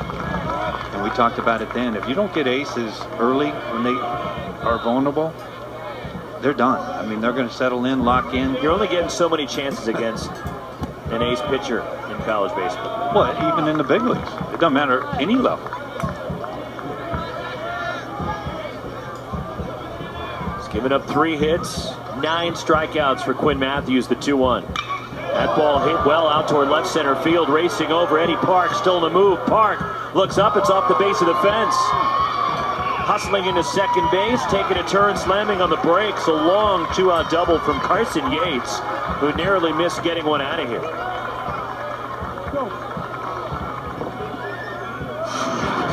I wonder if you might see a trip out to the mound here. You can see Yates. This is a fastball, middle, and Yates doesn't miss it, but I wonder if you might get a trip out to the mound by Cardinal here, just to buy a little time for that bullpen to start moving around. Knox Lapasser, the batter, is 0 for 2 with a couple of strikeouts. I mean, keep in mind, as good as Quinn Matthews has been, Jake Brooks has been equally good on the other side, with the exception of some errors. Bad luck. And the tying run is on deck for the Bruins in Reyes. 0-1 on Lapasser, the transfer from Ole Miss. There's the stirring, left 34 right there, Ryan Bruno, who's been lights out recently. If you haven't seen Ryan Bruno, he's going to feature a fastball upwards to 98 and equally as good as changeup as Quinn Matthews when he's on. I mean, when Bruno is on, he's as good as anybody in the country. Period. No throwing in the bullpen yet for the Cardinals.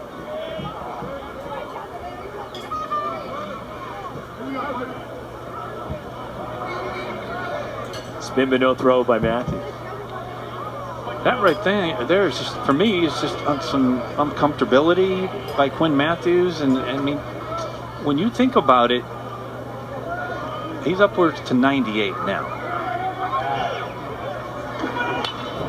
That ball looped to the right side, and it shoots through. And that'll bring in Carson Yates as Braden Montgomery airmails the throw. And down to second, Knox LaPasser, and UCLA is on the board. 3-1 as UCLA gets a run and a 2-out hit the other way. LaPasser, the 9-hitter, gets the Bruins on the board. Well, this right here is, if you ever play golf, it's just a shank off the end of the bat by Passer, and watch the spin on it. But equally as bad is this throw by Montgomery right here. It's ill-advised, and I'll tell you why. Because the batter runner ends up in scoring position. You do not have a chance at the runner at the dish, in my opinion, at all. And now you're going to get a conference out there, but these little things, they will cost you. So the extra 90 feet, it'll be an error on Montgomery, allowing LaPasser to get to second base. And Thomas Eager, the pitching coach for the Cardinal, out to the mound. Thomas formerly over with Larry Lee over at Cal Poly. Then went to Cal with David Esker. Then when Esker took the Stanford job, Thomas Eager went with them to Stanford. There is activity beginning in the Stanford bullpen. And that is Drew Dowd, left-hander getting loose. Former starter, now working out of the bullpen for the Cardinal. A 2-out hit, an RBI for LaPasser, driving in Yates. He doubled, and it's 3-1. And the extra 90 feet, let's see if Matthews can keep that runner at second base. Top of the order, Dalen Reyes singled back in the first inning. He's 1 for 3. Beauty of baseball, right? I mean, if you just watch this game and you were here the whole game, you're like, how is UCLA ever going to score against Matthews, right? Well, it's just the beauty of the game, right? Nothing's hit hard. Yates hit the ball hard off the wall in left center. But the ball off the end of the bat that just found its way into right field. 2-0 on Reyes. But then you compound it with the throw by Montgomery that just airmails Malcolm Moore, the catcher, and there's a ball out towards center, and that's a hit for Reyes. A 2-hit night around third. LaPasser coming home. The throw is knocked down by Matthews near the mound. RBI single, and the Bruins have made it a one-run game. Back-to-back 2-out RBI hits.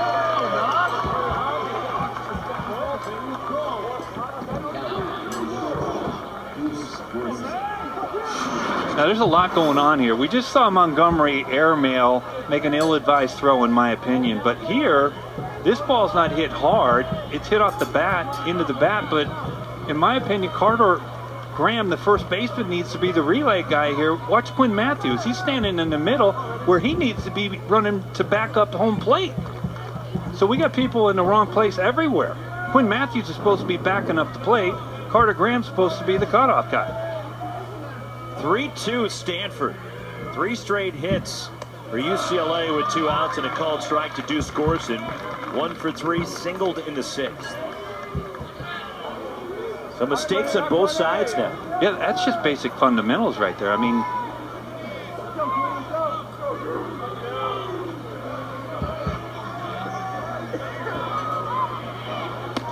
it's off the outside for Matthews, who's north of 100 pitches now. ideally, when you're out there playing defense, you're thinking pre-pitch for every pitch. What if the ball's hit here? Where am I supposed to be? What if it's hit there? Where do I need to be? And it's obvious in that position, that situation right there, nobody was thinking anything. Computer was unplugged. In a lot of ways, look, it's still Dalen Reyes had to get the hit, but that throw from Montgomery that airmailed the plate led to a UCLA run. It's first and second with a 2-run lead. If that throw was not thrown to the dish by Montgomery. Up and into Gorson. 2 balls, 2 strikes. In all likelihood, this is the last batter of the night. I would guess he's at 105 right now. We got the right-handed Karros on deck. I don't think that's going to matter one way or another if Bruno comes into the game. There's a throw over, and that right there for me is just a pitcher that's uncomfortable, and it's hard to say when you think about Quinn Matthews, right? He's just buying some more time. This is a big moment in the game. Game speeds up. Everybody acts a little bit different. 2-2 on Deuce Gorson. Matthews the pitch, and he got him. 10 strikeouts for Matthews, 5th consecutive start. Matthews has recorded double-digit strikeouts, and he gets the punch out, strands the runner at first, but the Bruins get a pair. We're stretching on the farm, 3-2 Cardinal.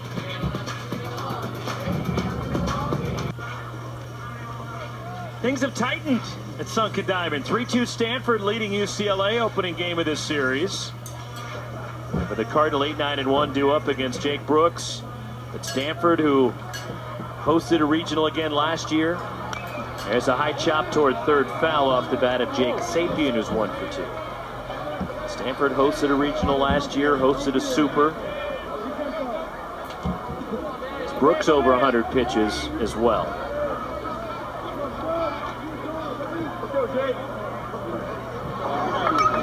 Now back. Stanford, as Wes pointed out earlier, had to survive 5 elimination games to get to Omaha in the College World Series last year.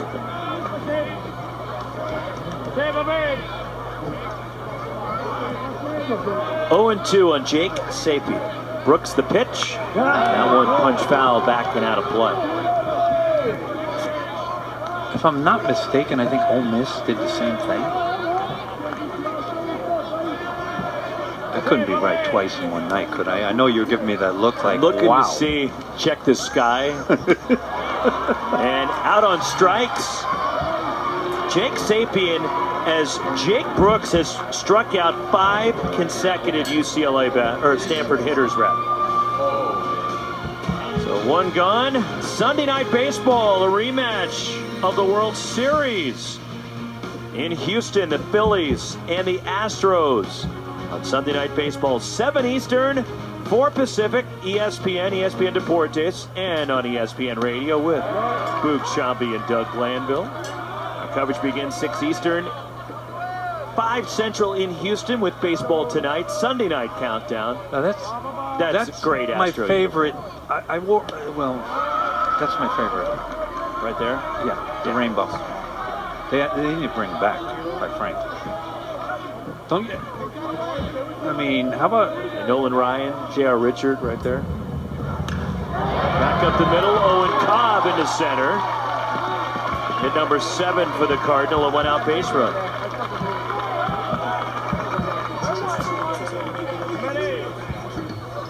Back to the top of the Stanford order, Eddie Park. Also on the K-Rod presentation on ESPN2 coming up for Sunday Night Baseball, by the way. Michael K. and A-Rod.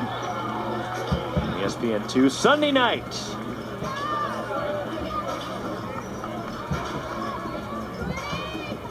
That was the era of Jose Cruz. Chop. I mean, Cheo Cruz, I will tell you something, and I've never seen it like this, and I've never seen anybody do the same thing, but we're talking about Jose Cruz, nicknamed Cheo or Chop. My first big league spring training, I saw something, I've never seen anything like it. I heard that somebody was in the cage, but it's early, it's like 7:30.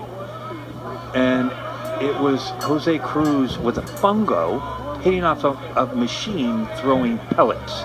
And he was squaring up every stinking one. And I went, there's no, I'm not this guy, no way.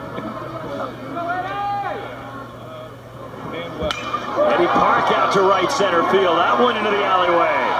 This one a roll all the way to the wall. Flying around the bases, Owen Cobb being sent. He will score all the way from first. RBI double, Eddie Park. And a 4-2 lead for the Cardinal.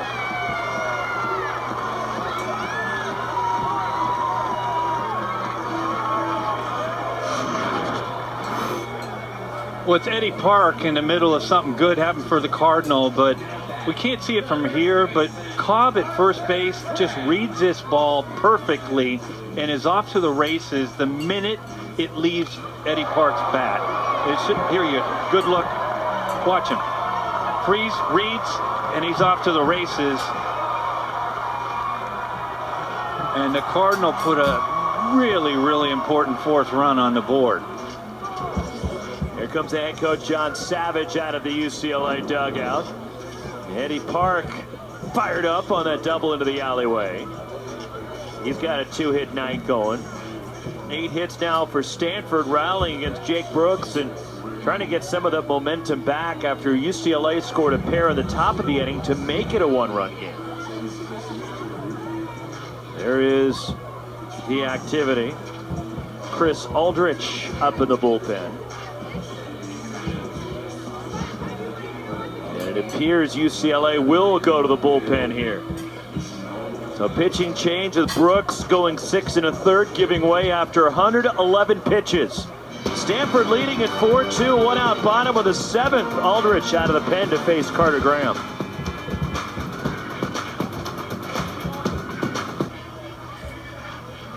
So Stanford has gotten into the UCLA bullpen now. Jake Brooks done after 6 1/3 innings. As the junior right-hander struck out 7, did not walk a bat. Committed 2 balks tonight as well, and now turns it over to Chris Aldrich, sophomore from Oak Park. Did the numbers for Aldrich on the season, and just about 1 strikeout per inning for the Bruins right-hander. Well, he's coming in to face 2-3-4 of the Cardinal, and you know, Brooks, underrated, very good outing, quite frankly. He mixed in an error on his own on an overthrow, had another error by Hawking in left field. Otherwise, he might left this game with a 1-run lead.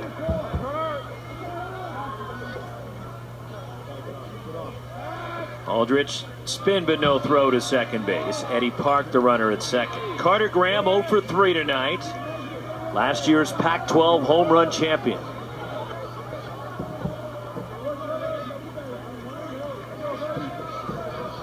Key part of Stanford's postseason run last year. And stumbling on the pitch, and that is a balk.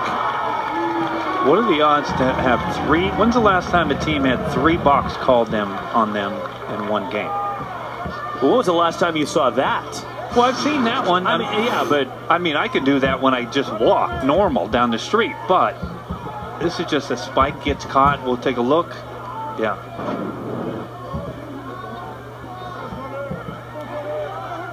We've seen some bizarre things tonight. We have, and it forces the Bruins to play the infield end. 4-2 Stanford.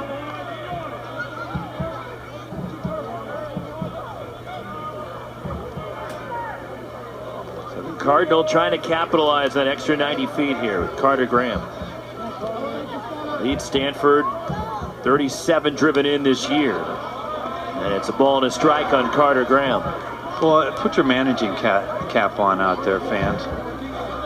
You got a runner at third and 1 out. You have Tommy Troy on deck and then Montgomery after that. There are some that would say, hey, let's just try to put Graham on at first, try to get a ground ball double play from Troy.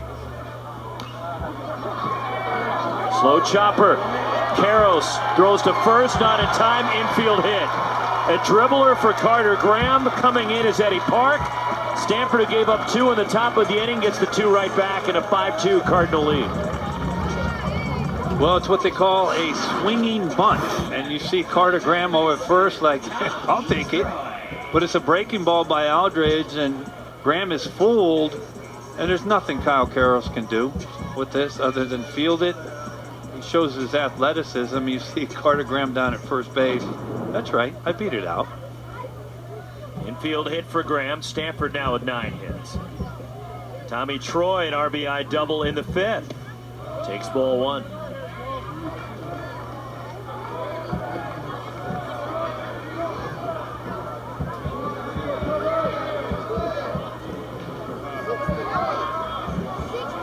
So all 3 balks by UCLA tonight. 2 by Brooks and then 1 by Aldrich have all factored into Stanford's scoring.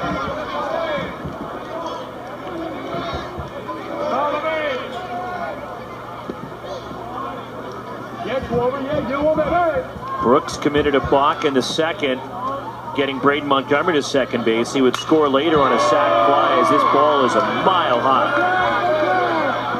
Left center field, Malachi Knight secures it. And there are 2 outs. Graham at first base and Braden Montgomery coming up for the Cardinals. There are 7 runs on the board, Rox, but you wouldn't know it by the pitching, right? I mean, between the 2 clubs, what has there been, 4 total 3-ball counts? 8 total, but 8 4 total, on each 4 on side. each side, right? Yeah. That's how good they've been. But the Brooks balk in the second helped Montgomery get it. Then the balk in the 5th helped bring in Eddie Park on the Troy double. And that kept that inning going. It appeared Brooks was out of that inning until that balk with 2 outs. Because the ball was hit in the air to right field and caught. But because the balk was called, that nullified the flyout. And then Tommy Troy ripped a double past third. And then the balk here in the bottom of the 7th, getting Eddie Park along and scoring on the infield hit by Carter Graham. 1-strike pitch. Montgomery takes a strike. It's 0-2. I mean, actual balls hit hard tonight. Reyes led off the game with a double. Yates hit a ball off the left center wall. And Tommy Troy doubled down the line. Am I missing any? Rios single to center. And then Eddie Parks to right center. To right center. Carter Graham running. Perry down to second. Graham is safe, sliding in. That's Karros, the third baseman, covering the bag at second base with the shift for Montgomery. And John Savage says he wants to challenge this. And instant replay is a part of Pac-12 play this year, the first year they have had it. We'll get a look at it. You see Carter Graham, he just beat out a ball down the line for a hit. And that's close, but it looks like he might have got underneath second umpire Angel Campos, Kellen Levy. We'll get a better look at it. He's in, right? What do you got, Rox? I think the call is good on the field. Yeah. But our plate umpire, Patrick Riley, has gone over with another member of the crew.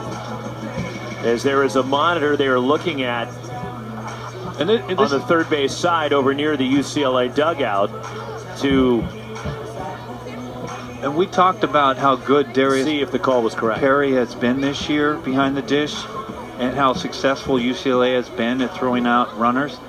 That's the difference between literally 3 feet on the level that Perry throws this ball, right? So if he throws the ball 3 feet lower, Kyle gets it in his glove sooner, Tag gets down. So that's the difference. So we talk about a game of inches, right? That's what this is.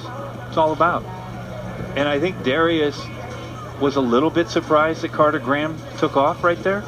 Although that said, he got a good pitch. It was almost like a pitch out from Aldridge. A couple of warm-up throws for Chris Aldridge. Stay loose.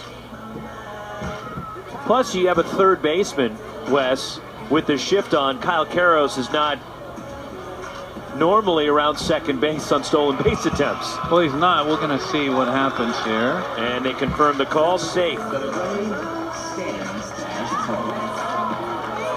So a stolen base for Carter Graham. Second steal for Stanford tonight. For Carter Graham, he's sneaky. He's got 5 stolen bases now. He's 5 for 5. Well, he just beat out an infield single, too, don't forget. He can run. Braden Montgomery, 1 for 3, singled back in the second, goes the other way, and that's a hit. This will skip all the way down the line. Jogging in is Graham, and Braden Montgomery taking a turn and throws on the brakes around second base. RBI double the other way. 6-2 Stanford.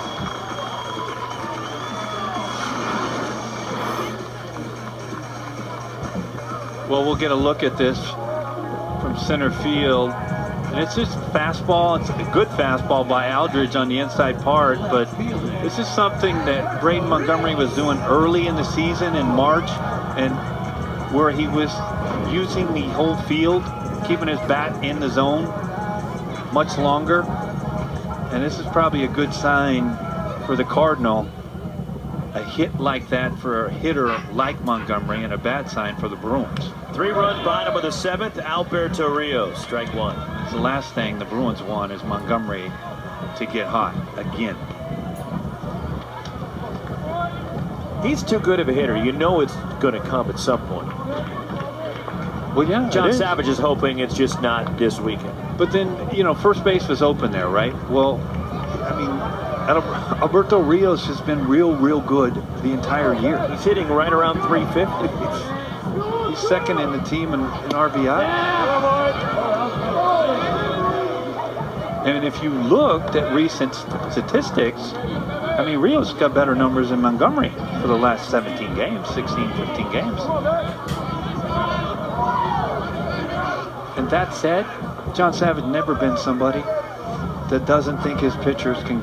There's nobody up there, right? That he doesn't think and have the confidence that his pitchers can get out. 2-1. Stanford now 6 for 14 tonight with runners in scoring position. So they've taken advantage of the opportunities, and UCLA has helped them out a little bit too. Yeah, there's no question. It's been one of those awkward kind of games.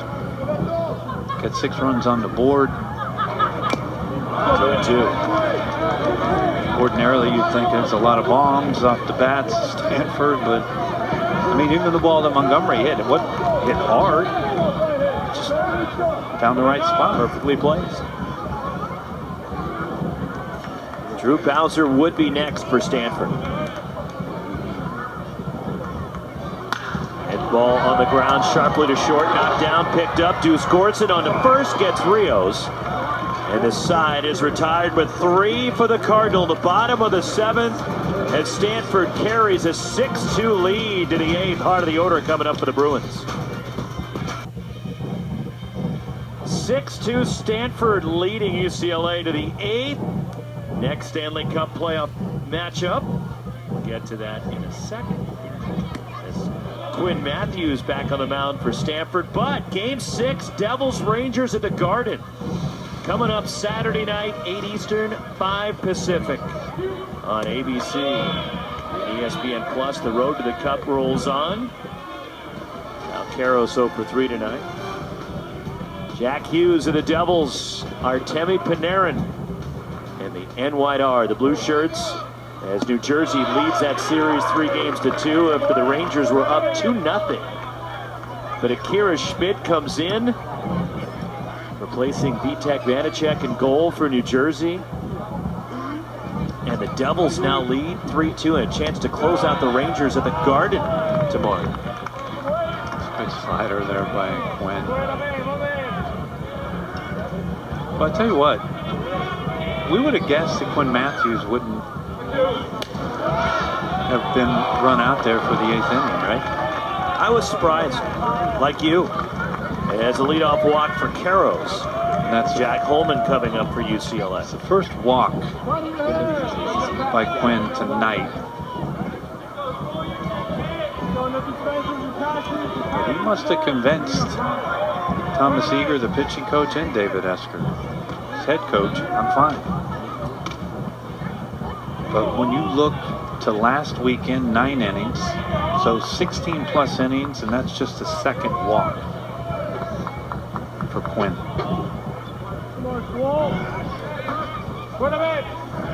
Jack Holman is 0 for 3, struck out twice. Activity in the Stanford pen. It's Matthews, who has struck out double digits in each of the last 5 starts, as Dowd is back up in the bullpen, the lefty for the Cardinal.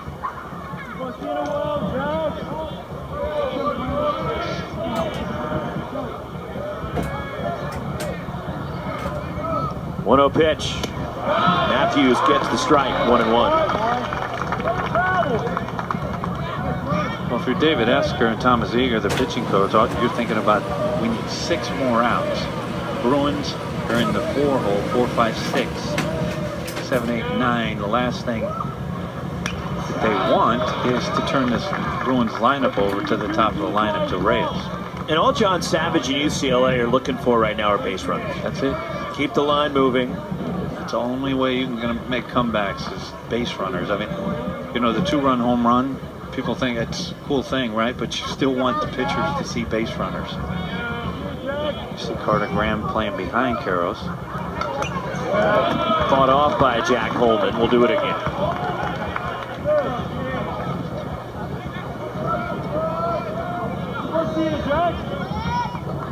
One and two on Jack Holman, the cleanup batter for UCLA. Malachi Knight to follow.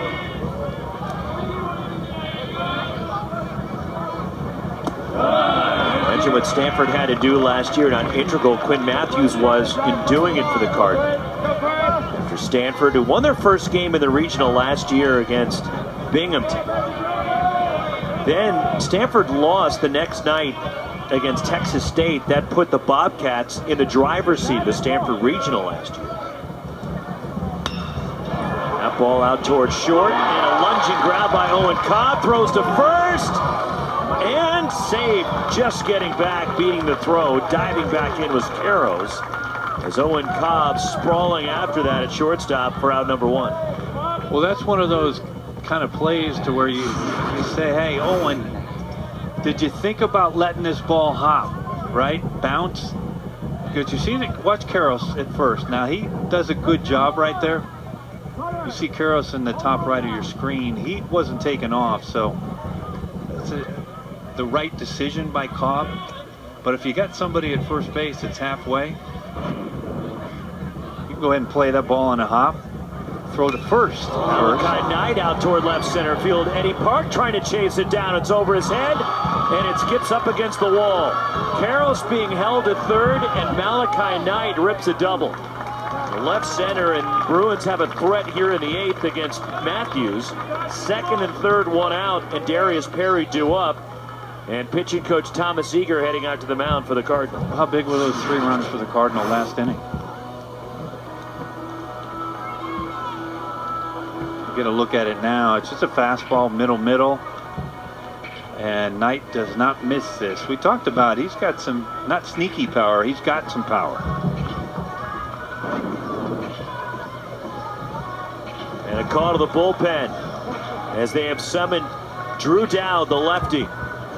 Local kid from Belmont, just up the road, coming out of the bullpen after Quinn Matthews gives Stanford 7 1/3 with 10 strikeouts. Now turns it over to Drew Dowd and the Stanford bullpen, trying to hold on to the lead. And Stanford looking to reclaim sole possession of first in the Pac-12 with a win here tonight.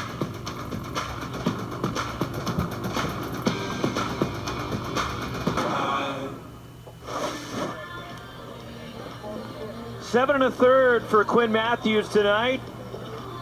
Gets the pat on the back and the high fives from his teammates. 10 strikeouts. Scattered 7 hits over 7 1/3 innings. And Matthews, his 5th consecutive start with 10 or more strikeouts. Well, he's been real good. You see he's got some little bit of frustration right there. But he's just been super solid, and especially the last couple of weeks. But as a pitcher, you always got that, hey, I want to get through that 8th inning and hand the ball out, put another 0 up. But he ends it off to Drew Dowd here in a situation where the Bruins have 2nd and 3rd with just 1 out. And if you're David Esker, you're going to go ahead and concede the runner at 3rd. But that's it in this inning. If you can limit the damage to just 1 run, that's a job well done. So Drew Dowd, there you saw the numbers for the junior lefty. There is activity in the Stanford bullpen. Appears Ryan Bruno is now getting loose, as Matthews now will hand it off to the bullpen. It's their job to get the final 5 outs.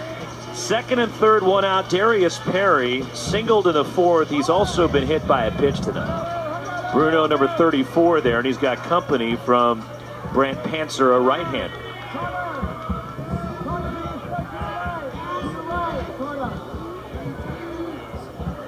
Dowd, who split time between the bullpen and the starting rotation. Dowd has made 3 starts this year. He has a couple of saves.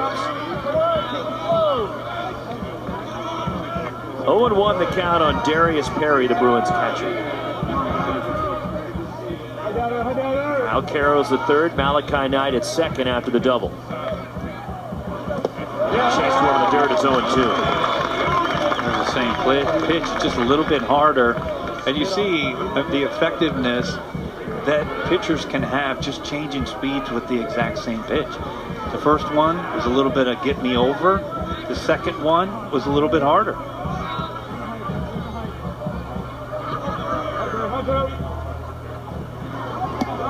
Job by Malcolm Moore behind the plate to block that one. And after seeing 3 straight soft pitches, speaking of Perry, how much harder do you think the fastball plays now?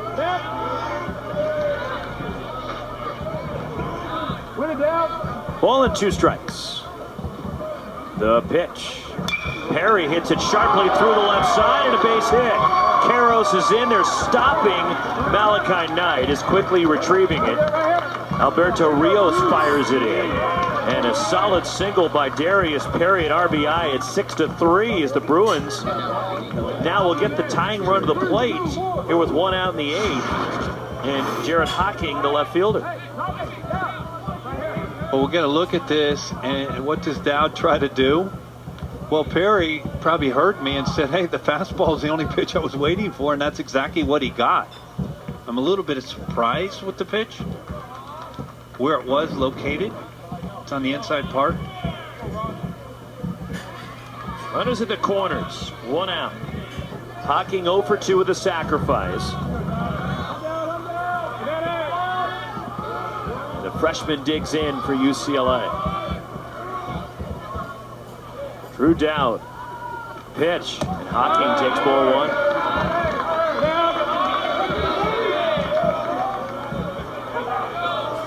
Number 8, Stanford and UCLA. Game 1 is 3-game series. A couple of afternoon games will finish off this weekend for these 2 clubs. Hocking shows bunt, takes a strike, and then Pac-12 tournament at the end of May. Second installment of it. Scottsdale Stadium coming up in a few weeks. And a new format this year, by the way, for the Pac-12 tournament. We'll have the championship game for you on ESPN. As a pitch in the dirt gets away from Malcolm Moore. And trotting home is Malachi Knight. And scooting along to second, Darius Perry. And it's 6-4 Stanford. And the wild pitch from Dowd brings in a run.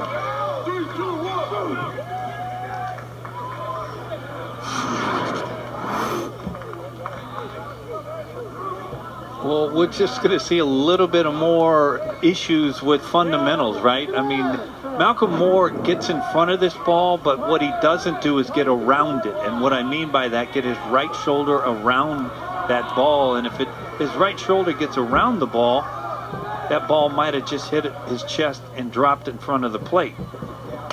Held off by Hocking. But something that's been very, very popular all the way up in the major leagues right now, Roxy, is catchers that are on one knee.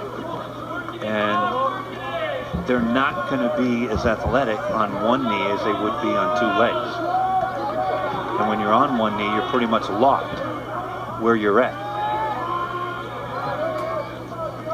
Ball and 2 strikes. Dowd looks back at the runner, Darius Perry.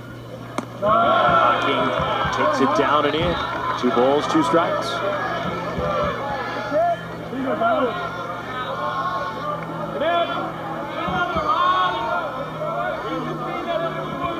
would say that if Dowd loses Hocking right now, that we're going to see Mr. Bruno come in from the pen. Fought off by Hocking.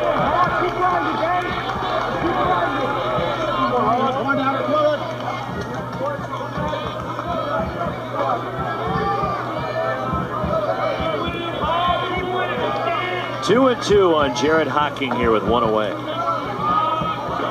Well, you see Stanford, Tommy Troy at third base. He's playing no doubles right now. I mean, what's it do when you get the time run to the dish? Opens up a little bit more space in the 5-6 hole. appeal? Yes, he went around, says Angel Campos, and Jared Hocking in disbelief. Frustrated look down to first base. 2 outs and a huge strikeout for Drew Dowd. It's an off-speed pitch. We'll get a look at it right here. Slow curveball, and that's real close, don't you think, Rox? Here's We'll a better look. Better look right here. Oh, yeah, no, that's not even close. He did go. Carson Yates doubled to left center. Last time up at the base of the wall out there.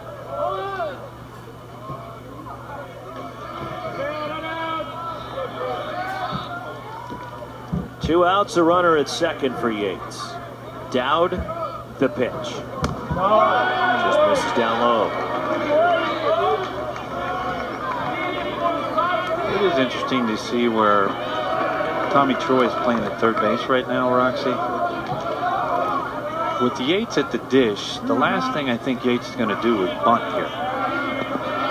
They're playing no doubles, are the Cardinal.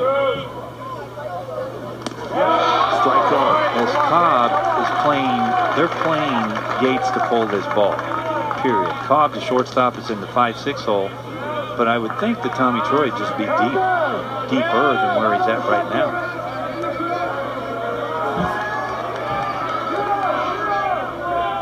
Bowser playing right near second base.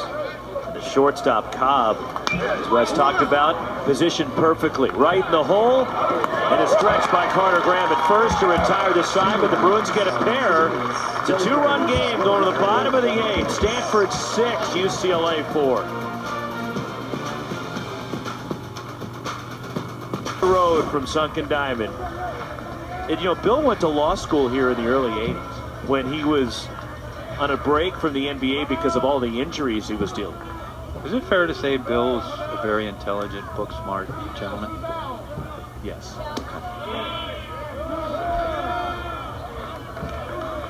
1-0 and Drew Bowser, who's singled back in the second. Look at that hair, the flow, Okay, listen, the redhead. Can I ask why we got to talk about hair tonight? I mean, we've talked about the locks of Eric Karros, now Bill. Why do we got to talk about hair? That's good flow, too. Now that we can talk about, because that's... And the tie-dye. That's special. Right up Bill's alley.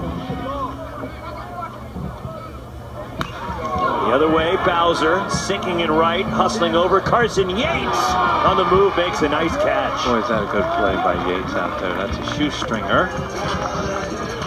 But yeah, a lot of talk about hair. I mean, hair is a little bit overrated, don't you think, Rox? You're just jealous. I'm not jealous. I just said it was overrated. That's all I said.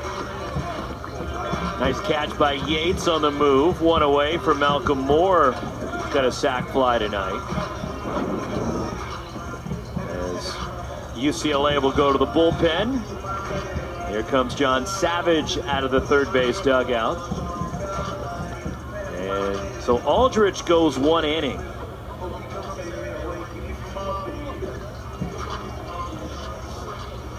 So a pitching change for UCLA. 6-4 Stanford, 1 out. Bottom of the 8th. Jake Somm out of the bullpen.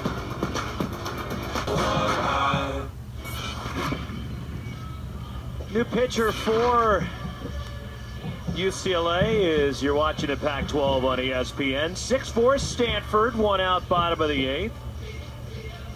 So the Pac-12, the Cardinal right now among a group that 9 teams in the top 60 in the RPI. Stanford won the inaugural Pac-12 tournament in Scottsdale last season. Arizona, your Wildcats, Wes, they're red hot. Getting hot at maybe the right time for Arizona. Well, they just lost on a walk-off up in Corvallis. As you take a look at Somm's numbers right there. Jake Somm, 17th appearance, lefty out of the UCLA bullpen.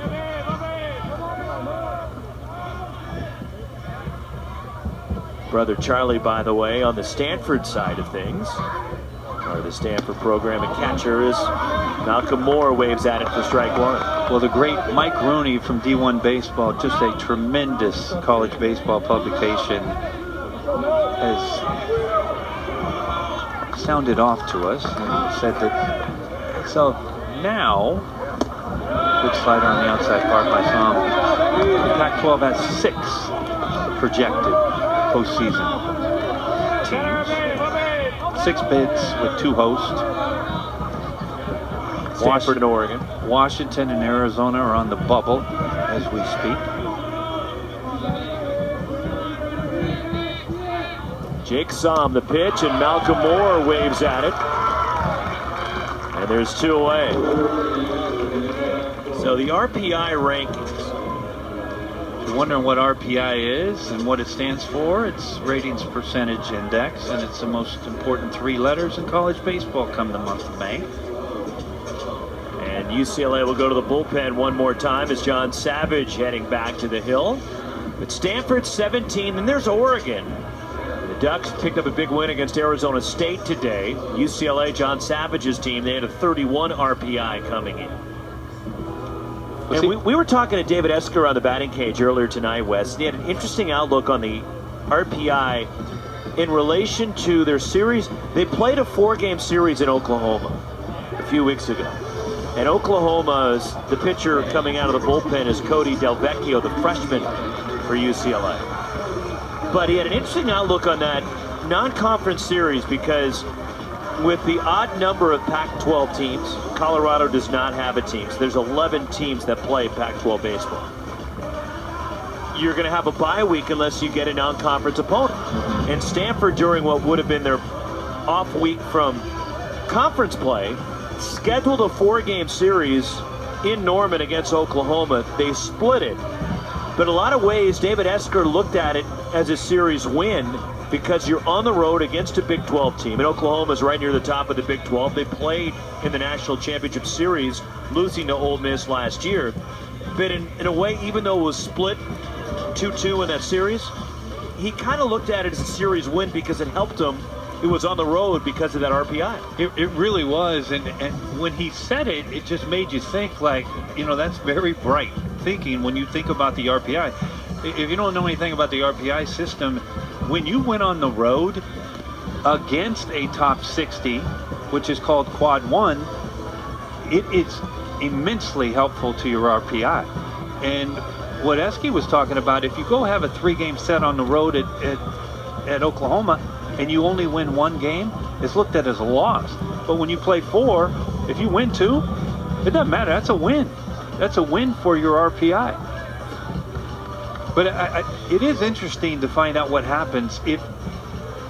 Can you just blindly say the winner of the Pac-12 is a national seed, a top 8 seed? I don't think so. If it's Stanford, I think you can. If Stanford wins the Pac-12, I would like to think they would be one of the top national seeds, top 8. And I think Oregon would have a chance to be in that conversation. Agreed. If Oregon stays hot here down the stretch, Mark Wasikowski's team. There's a called strike to Jake Sapien. 2 outs here in the last of the 8, 6-4 Stanford.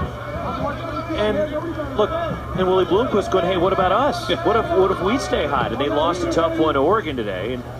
But Arizona State's got a chance the way they're playing. Well, they do, and you know my feelings about who should host and so on and so on. And I don't think we'll have any time to get there. We might, I don't know. But I think there needs to be something done about who hosts in the postseason. I understand that, listen, the SEC has done wonders for the growth of college baseball. Quite frankly, I mean, we haven't seen anything like this in a long, long, long time. The SEC, and it's all because of the SEC and the growth and how good they have been as an overall conference. Let's just keep in mind, as good as the SEC has been, who's got the most national championships? I understand. There's a reason why it's the Conference of Champions. I completely understand that. But they will say, there's a foul ball right there by Delvecchio. And if you haven't seen this freshman Delvecchio, I mean, you talk about moxie. He's a freshman, and there's nothing about him that makes him look like a freshman. He just comes out there and basically says, hey, if you can hit this fastball, hit it. I'll tell you it's coming, but hit it if you can. .75 ERA is already his 28th appearance. Fouled away again by Sapien. But they will say, speaking of SEC, not recently, right? And so, but with that said, There's 30 Division I conferences out there.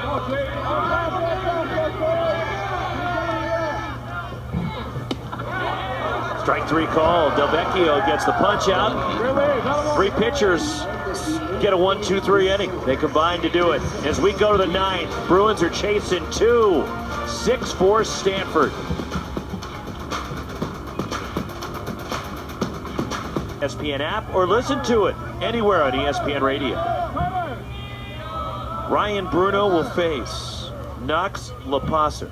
Drew Dowd continues on the mound.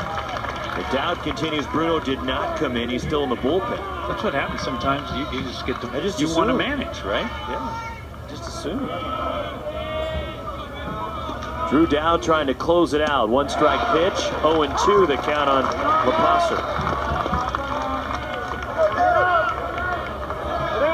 Here is Bruno. He's going, hey, Roxy said I was going in the game. Why am I still down here? Dowd gets the strikeout. LaPasser chasing, 1 gone. It's just a hard. I mean, it's in the middle of between a curveball and a slider right there. It's just a hard slurve right there. Flip her over to the top of the lineup and Reyes. Taylor Reyes, a good night at the plate tonight. 2 for 4 with an RBI, doubled back in the first inning. And Reyes, UCLA just looking to get a base runner and get that tying run to the plate. Well, you go back to the first inning when Reyes led off with a double and no outs. The Bruins failed to score him, and then 2 on, nobody out in the second. Second and third, and 1 out in the second. The Bruins got nothing. And, those are, some would say it's part of the game, which it is. But when you have those opportunities early, when you're on the road, playing against a team like Stanford, you got to take advantage of them, and they did not. But kudos to them. They came back.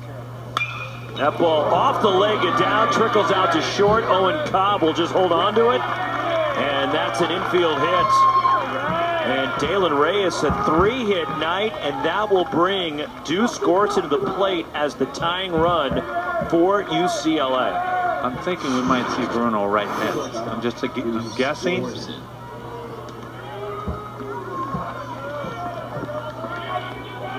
See David Esker over here staring down there at the pen.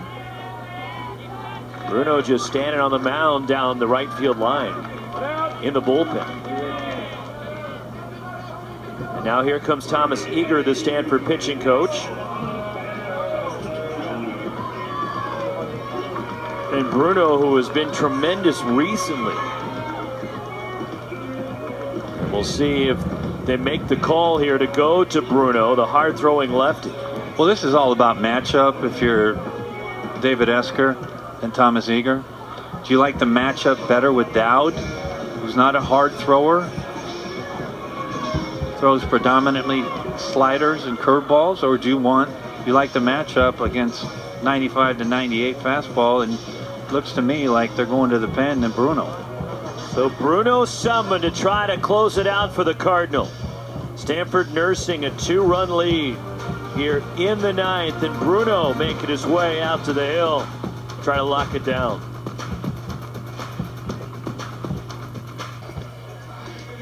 Stanford 6, UCLA 4, 1 out in the 9th. Dalen Reyes at first.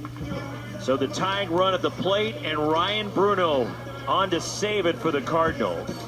As the numbers for Bruno this year, it's a little misleading because he got off to a rocky start, but he has been tremendous recently. Well, take a look at it. 19 in the third innings. He's only given up 13 hits, and you see the nemesis, right? When he gets in trouble, it's because of his command. He's got 21 walks, but how about the 33 punch-outs? And the 33 punch-outs are exactly why he's in the game right now and why the Cardinal made the change. I think they like the matchup against Deuce Gorson better than they did with Dowd. But this guy here, when he's right, anybody would take him in a heartbeat. Last 9 1/3 innings over 5 appearances. He has struck out 18, allowed 2 hits and no runs. And he was phenomenal in the postseason last year. as Ryan Bruno appeared in 7 games in the postseason last year, 1-0 with a 1.69 ERA.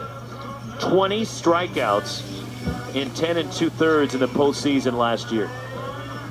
And this year, 58 outs recorded by Bruno, 33 strikeouts. And I'll tell you what the Cardinals are hoping for right now is to somehow get Bruno to induce Gorson to hit into an inning double play. Why? Because somebody named Kyle Karros is on deck, and he can catch up to 98 fastball. So lefty Bruno, 1 out, Gorson at the plate. Gorson singled in the 6th. He is 1 for 4. So Bruno, the junior from Wellington, Florida. And that ball's into right for a hit for Gorson. Around second.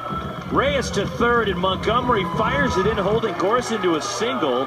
But on the first pitch, Gorson pulls it through the hole, and now the Bruins have the tying run at first base with 1 out. Well, there's a lot that went into this hit by Gorson right off the bat, because ordinarily Carter Graham at first base would be coming off the bag much deeper, but because the Cardinals have told him, hey, no doubles, it forces Carter to stay closer to the line, opens up a bigger hole in the 3-4 hole, and just like that, you got first and third, and arguably the most feared hitter in the Bruins lineup up in Kyle Karros, and he had a big hit, did Karros, against USC, a big 2-out double in the game on Sunday that temporarily put the Bruins in front. 0 for 3 with a walk and a run tonight for Kyle Karros. He struck out, rather he's flown out to right twice and grounded out, and he fouls this one back. Boy, this is just good baseball right here. This is hard fastball and a good swing. 0-1 on Karros. Dad Eric looking on. Here at Sunken Diamond on this Friday night.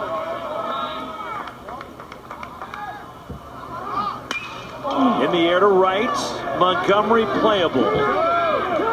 Makes the catch, tagging from third. Reyes races home. Gorson stays at first. 2 outs in the 9th, and it's a 1-run ball game. Sac fly for Kyle Karros. And there is Eric. Your turn, oh, your turn, kid, your turn. Seeing his son deliver a sac fly, driving in a run. So 1-run ball game with 2 outs. Gorson is the tying run at first, and Jack Holman, the batter, who is second on the UCLA club with 7 home runs. It hasn't been pretty throughout the whole night, but it's been a great baseball game. This is why it takes 27 outs to win a game, and why you never leave too early. Holman 0 for 4 tonight. Bruno, this is high with 95.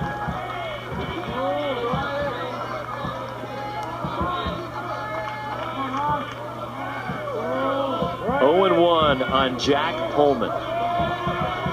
Gorson, who runs well at first. Bruno, the 1-0 pitch, showing bunt, and a strike at 94 from Bruno. And is that Holman just trying to keep the defense honest? No, I actually think that came from Bryant Ward, who runs the offense. It's just a take is what it is, but I'd keep your eyes on Deuce Gorson over there at first base. The ball drilled out to center. Eddie Parkdo has plenty of room. Backing up, stepping onto the track, and he makes the catch, and the ball game is over. And Stanford hangs on. Takes game 1 from UCLA, a 1-run ball game, 6-5 as that ball died on the warning track. And the Cardinals now are in sole possession of first after Oregon's victory over Arizona State earlier today. Well, obviously the projection was for the Cardinals to win the Pac-12 tonight. They are in first place, but obviously there's a lot more to go in the season. But this game, I just mentioned it wasn't pretty, but it ended up being a great game against 2 great programs for the past decade here, Roxy, and a beautiful setting here in Stanford.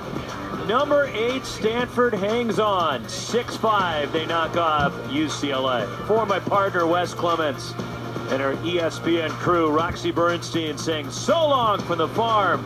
Softball coming up next, Florida A&M at Jackson State.